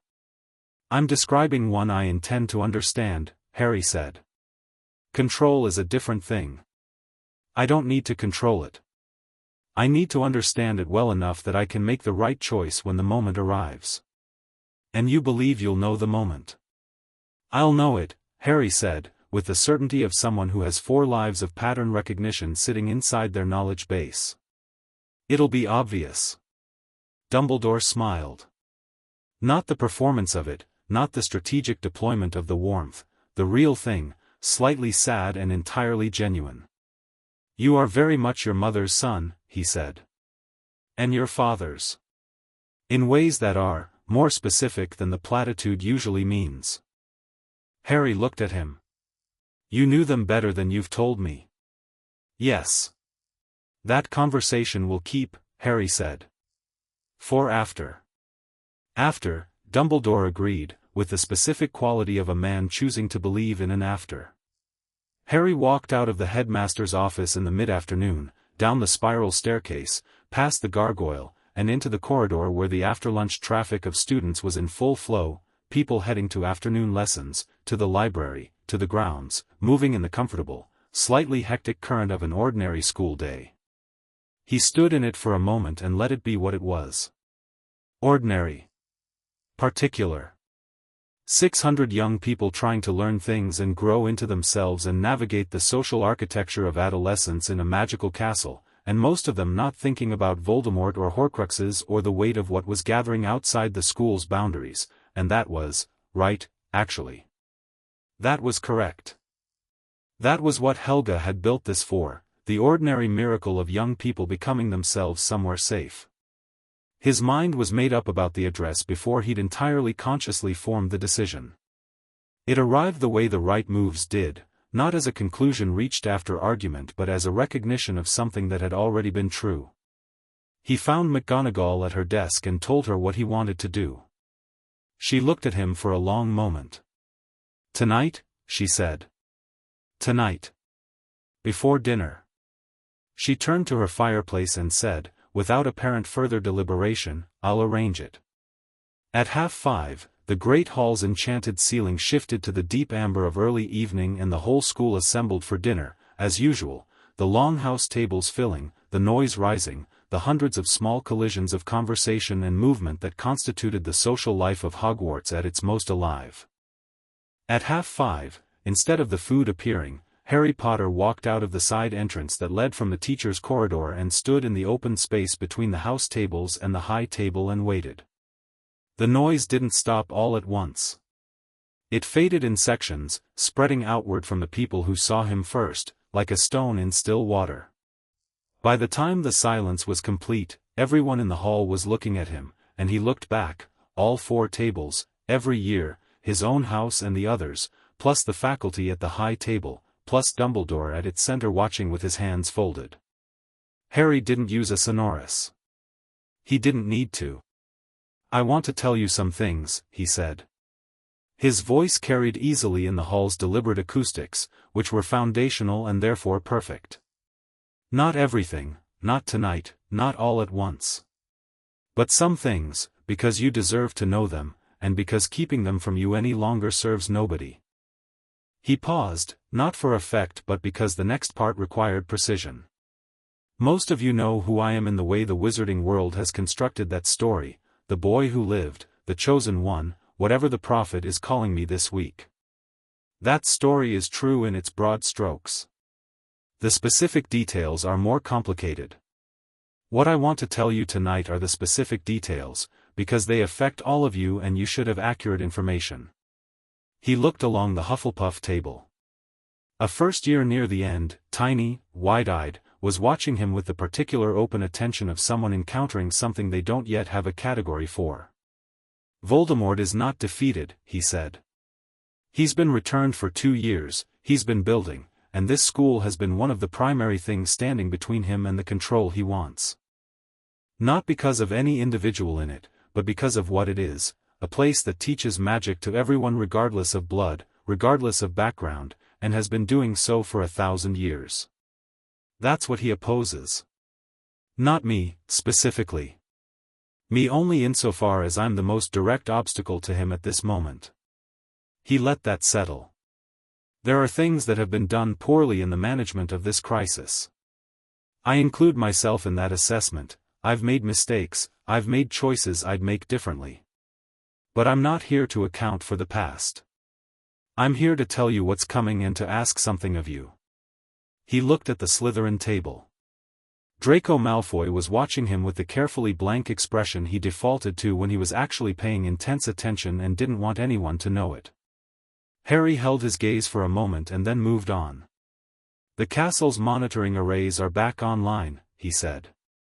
"If you don't know what that means, the short version is, Hogwarts was designed to protect its students in ways that were disabled some years ago and have now been restored. If you have magic that feels limited or restricted in ways that don't make sense, or if you've noticed changes in yourself that came without explanation, speak to Professor Flitwick or to me. There's help available and you don't have to carry that alone. A stir ran through the student body, quiet and specific. Voldemort will make a move against this school, Harry continued. Not tomorrow, not next week, he's not ready yet, and he's been surprised by recent developments. But before the year is out, there will be a confrontation. When that happens, I'm asking you not to be afraid. He paused. I'm not asking you to be brave in the way the stories tell it, the dramatic, showy kind of brave that mostly exists in retrospect. I'm asking you to be the ordinary kind, the kind where you help the person next to you, where you don't run when someone needs you not to run, where you remember that this school is yours and what it is worth what it costs. He looked at his own table. Ron was leaning forward with his elbows on the table, expression unguarded in a way that Ron's expression rarely was in public. Hermione had her notebook open but she wasn't writing in it. Neville was sitting very straight, and the quality of his stillness had changed since Tuesday. It was the stillness of someone carrying something rather than hiding from it. Ginny was watching Harry with an expression that was complicated and clear and entirely Ginny, which was its own entire category of thing. One more thing, Harry said. For the students in this hall whose families are on the other side of this conflict, whose parents or relatives are involved with Voldemort or with the policies that support his aims. He kept his voice completely level. This isn't a threat. It's an offer. Whatever choices your family has made are not the choices you're required to make. This school has always been a place where you can become something your history didn't intend. That's true right now, and it'll still be true after whatever comes this year is finished. He stopped. Looked along the 4 tables one more time. That's it, he said. Thank you for listening. He walked back to the Gryffindor table, sat down in his seat, and the food appeared on the tables with the characteristic pop of the kitchen enchantments as if nothing unusual had just occurred, and for about 4 seconds the great hall held its breath, and then the noise came back, not the ordinary dinner noise but a different kind, lower and more complex and shot through with the specific quality of 600 people deciding what they thought about something. Ron leaned over. Short, he said. It needed to be short, Harry said. It was good, Ron said, and picked up his fork. Hermione was writing. Harry left her to it. Ginny, from across the table, looked at him steadily. He looked back. She said, after whatever comes this year is finished, in a tone that was both a question and not, and Harry said, yes, and she nodded once and reached for the potatoes and that was, for the moment, sufficient. At the high table, Dumbledore was looking down the hall at Harry with the expression Harry had seen in the memories, the one from the pensieve, from a much earlier time, the expression of a man seeing something he'd hoped for and not been entirely certain of. He caught Harry's eye and gave him a single, small inclination of his head. Not deferential. Not approving. Something more equal than either of those. Harry turned back to his dinner. The vanishing cabinet work ran from 10 until nearly 2 in the morning. Harry, Flitwick, and Snape in the room of requirement, 3 wands and 3 very different approaches to magical engineering working on a piece of cursed furniture that had been half repaired by an increasingly desperate 16-year-old who hadn't known what he was really doing. Snape was, in his element didn't quite cover it. Snape was excellent at this kind of work in the way that people who have spent years developing a skill in relative obscurity are excellent, fully, quietly, without needing anyone to notice. His approach to the cabinet's curse structure was surgical, lateral, approaching problems from unexpected angles that Harry found himself following with genuine interest, the Ravenclaw component of his inherited memory making careful note of 2 techniques he hadn't seen before. They worked without much conversation, which suited all 3 of them fine. At one point, deep in the cabinet's cursed mechanism, Harry encountered a trap sequence that had been set up by Voldemort's original enchantment, a failsafe designed to trigger destructive magic if the cabinet was interfered with by anyone it didn't recognize. He said, "There's a trap here," and Snape said, "I know, I've been keeping it occupied for the last 20 minutes, without looking up," and Harry looked at what Snape was doing and saw the elegant, ongoing diversion he'd been maintaining and said, "That's extraordinary," and Snape said, yes, with no modesty whatsoever and the complete accuracy of a factual statement. Flitwick, meanwhile, was handling the paired cabinet connection, the delicate question of how to permanently disable the Hogwarts cabinet without triggering instability in its Borgin and Burke's twin, which required a precise sequence of charm work that took the better part of an hour. When he finally completed it, the Borgin and Burke's cabinet became, in essence, an ordinary wardrobe, non-functional as a transport, stripped of its dark enchantment, reduced to furniture. The Hogwarts cabinet came apart cleanly in the final step, dissolving into component wood and metal with a sound like a long, tired exhale. Done, Flitwick said, with satisfaction. Done, Harry agreed. Snape said nothing, but he made a small adjustment to his cuffs and surveyed the empty space where the cabinet had been with the expression of a man who has completed a task to his own standards, which was his version of satisfaction. On the way out, walking through the corridor while Flitwick went ahead, Snape said, without preamble and without looking at Harry, the soul fragment. You have a theory. Yes. One that doesn't require your death. Yes. A pause.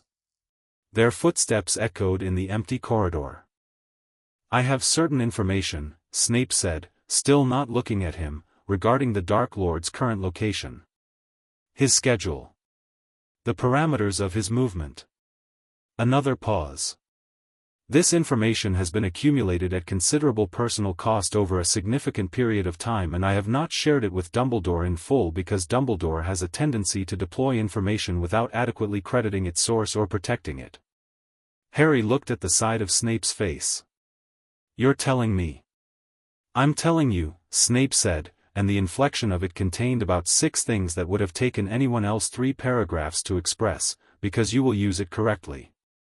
Because you have demonstrated in the last 3 days that you understand the difference between a strategy and a narrative, and you will not sacrifice the strategy for the sake of a better story. He paused again. Your mother understood that distinction. Harry walked 2 more paces in silence. I'd like to hear about my mother, he said. At some point. Whatever you're willing to tell. Snape stopped walking. Harry stopped with him. They stood in the late-night corridor, the castle quiet around them, and Snape looked at him, a different look than the ones in the staff room, than the ones in potions classes, than anything Harry had seen directed at him before. Something stripped back. Something that had been behind a lot of other looks for a very long time. She was extraordinary, Snape said. 3 words.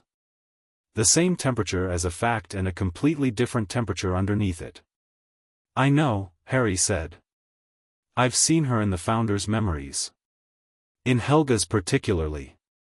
He paused. She spent time in the chamber, didn't she? When she was a student.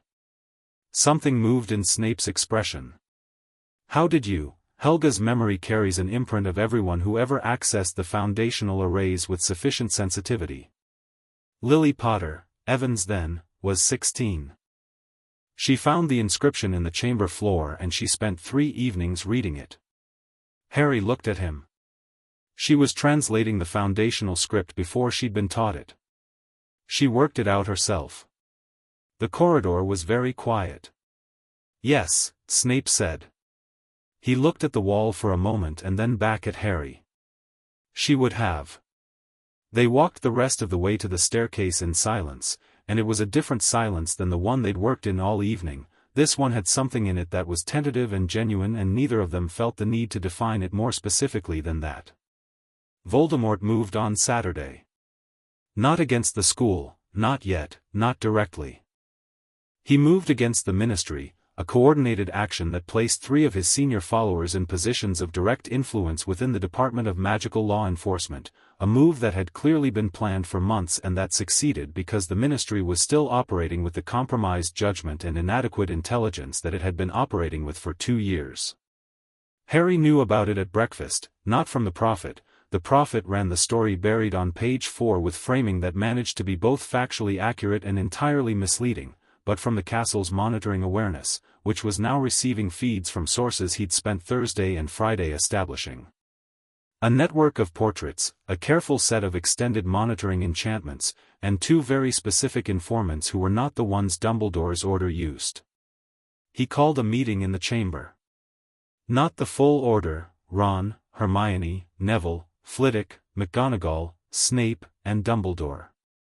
8 people around the restored array in the blue-gold light of the foundational columns, which was an unusual venue for a strategy meeting but which had the significant advantage of being the most magically secure room in Britain. Snape provided the intelligence he'd referenced in the corridor. It was precise, current, and extraordinary in its detail, the product of years of proximity to Voldemort at personal cost that Harry had understood intellectually and now understood in its full weight, sitting in the chamber listening to Snape lay out positions and movements and the specific vulnerability in Voldemort's current configuration that the Ministry action had inadvertently created. Voldemort had moved his base of operations 3 days ago. He was currently stationary. He was going to remain stationary for at minimum 6 days while the Ministry consolidation played out. He needed the political architecture to settle before he moved again. 6 days. Harry looked at the array under his feet, the inscription running clear and gold, and thought about the locket and the cup and a conversation he needed to have with a goblin about access to a vault that was going to require a very interesting negotiation. "The locket first," he said. "Tonight. Ron, Hermione, me. The cave is accessible at low tide and the tide is right tonight." He looked at Flitwick. "The cup is the harder problem. Gringotts won't be approached conventionally." "Unconventionally," Flitwick said, with the air of a man who has been waiting for an interesting problem. "There's a goblin named Griphook," Harry said. "He was involved in a vault retrieval for my family several years ago. He has views about goblin-made objects and their rightful ownership that I think we can," he paused. "That we can have an honest conversation about." "An honest conversation with Griphook," Snape said. "I intend to offer him something real in exchange for his help." Harry looked at him. "I know what goblins want from wizards. I know what would constitute a genuine offer rather than a manipulation. I have, among other things, a significant amount of goblin-made artifact knowledge from the Founders' memories that the Goblin Nation would consider extremely valuable." He paused. Salazar, specifically, had a working relationship with goblins that the wizarding world's historical account has entirely omitted. The knowledge from that relationship, shared freely, not leveraged, would be worth considerably more to Griphook than any amount of gold. Snape looked at him. He said, which was his version of genuine interest. "The locket retrieval that night was not clean, but it was successful. The cave was everything Dumbledore's account had suggested and several things it hadn't: the inferi in the lake, the poison basin, the defenses layered with the specific paranoid artistry of someone who had hidden something they needed to exist forever." Harry navigated it with the combined knowledge of 4 founders and 6 years of surviving things and 2 people at his back who would not leave him to do any of it alone, and when he came up out of the boat at the cave's far shore and dissolved the basin's replenishment enchantment and lifted Slytherin's locket from its basin, he felt the weight of it, real, cold, the soul fragment inside it pressing against the locket's exterior like a living thing trying to find a way out. He didn't destroy it in the cave. The conditions weren't right, and he didn't believe in doing significant things badly when waiting would let him do them well. He put it in a lead-lined pouch. Hermione had thought to bring one, because Hermione was Hermione, and they came back out through the cave into the cold coastal air and the vast dark of the sea, and Ron stood on the rocks looking at the water while Harry and Hermione stood beside him, all 3 of them salt-damp and alive, and for a moment nobody said anything. "One left after the cup," Ron said. "One after the cup," Harry agreed. "And then Nagini. And then Nagini." Ron looked at the sea for another moment. "Percy's coming on Monday," he said. "Dad arranged it. Ministry business cover, a briefing on ward legislation that Percy genuinely cares about. He'll be at the Ministry, and I'll be there with Harry." Hermione looked at him. "You're sure you want to be there?" "Yes," Ron said. "Simply and completely. He's my brother." They came back to Hogwarts in the small hours and Harry destroyed the locket in the chamber using the same eviction method he'd used on the diadem, and Flitwick contained the discharge, and when it was done the locket was just a locket, Slytherin's genuine craftsmanship, beautiful and cold and entirely clean. Harry held it for a moment. Set it on the chamber floor beside the 4 blazing columns. 2 Horcruxes destroyed with his own hands. 1 remaining object. The snake. And the piece behind his scar, which he was going to deal with in the way he'd told Ron and Hermione, in the right moment with the right conditions, with the full conscious use of something his mother had given him before she knew what it would cost. He sat with the locket on the chamber floor for a while, in the blue-gold light, for streams of memory moving quietly in his mind. Godric arrived first, as he often did, with the particular warmth of a man who had spent his life charging toward things. You're close. Helga arrived second, with something fiercer, don't waste what was given you. And then, softer, she would be very proud. Harry sat with that for a moment. Rowena, precise and cool, the cup will be Tuesday. Griphook will say yes. The variables are in your favor. Not prophecy, just excellent analysis delivered by someone who didn't bother with false modesty. And Salazar, last, as always, with the particular weight of a man who understood what it was to leave things unfinished and to know that someone else would have to finish them. The boy you were couldn't have done this. I'm glad it's you. Harry breathed in the chamber's cool air. Breathed out. He wasn't the boy he'd been on Monday morning. He also wasn't whatever legend was going to be constructed out of the next several weeks. He'd watched enough of the wizarding world's relationship with history to know that what actually happened and what the stories said about it were always going to be different things, and he'd decided, somewhere around the second oath dissolution on Tuesday morning, that what the story said was someone else's problem. His job was what actually happened. What actually happened was this: a 17-year-old boy had woken up on a Tuesday in September with 4 additional lifetimes in his head and the full architecture of his own limitations suddenly visible to him, and he had spent 4 days dismantling that limitation piece by piece, restoring what had been damaged, freeing what had been bound, and looking directly at everything that had been arranged around him without his consent, and he had done all of it without becoming what the darkness wanted him to become: bitter, isolated, armored against the people who loved him. He stood up. Picked up the locket. Put it in his pocket beside the empty pouch the Horcrux piece had left behind. He walked out of the chamber the long way, through the antechamber with its serpent ward anchors running clean and full, up the passage where the phosphorescent blue ran in its channels, through the girls' bathroom with Myrtle still absent and the sink sitting open and unapologetic in the middle of the floor. Up through the castle, through the quiet late-night corridors where the suits of armor stood at their full heights and the portraits watched him pass with the specific attention of people who know they're watching something worth watching. Up to Gryffindor Tower, the fat lady giving him a long, warm look as she swung open, the common room empty, the fire banked, and one candle still burning on the table where Hermione had sat tonight before going up to bed, the notebook open to a new page with nothing on it yet. He sat in his usual chair. The castle hummed around him. The candle burned. Outside the tower windows, the September night was clear and cold and full of stars that had been there for longer than any human trouble and would be there after all of it was resolved, in whatever direction it resolved. He thought about what came next. The cup, Griphook, Tuesday. The Ministry, Percy, Monday. Nagini and the final confrontation, 6 days, Voldemort stationary, the soul fragment behind his scar and the invocation of his mother's sacrifice, the moment he would know and would be ready for and would meet with clear eyes. He thought about after. Not the strategic after, the other one. The one that existed beyond the war's resolution, the actual life waiting on the other side of this particular tunnel. He'd been 17 years old and had never had much occasion to think past the next crisis, but with 4,000 years of memory arranged in his mind and the clarity of a Tuesday's worth of liberation, the after had started to feel possible in a way it hadn't before. He would rebuild the Potter estate. There was, he now knew, a house in Wales that the family had used since the 14th century that Dumbledore's property management had quietly put in stasis and that Harry intended to wake back up. He would complete the work the restored arrays had started, clear every illegitimate suppression the monitoring found, make sure that every student in this school had full access to their own magic.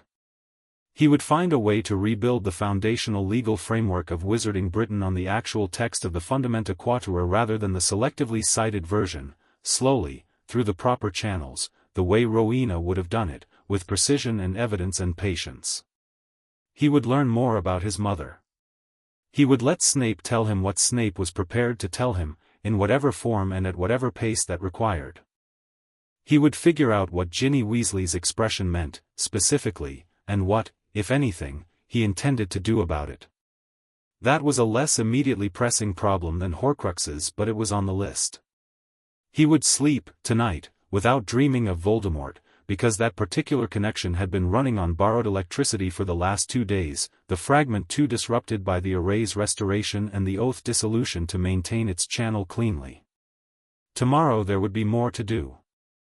There would always be more to do. That was the nature of the kind of work he'd started, the long, living, patient work of making things better rather than just making things stop.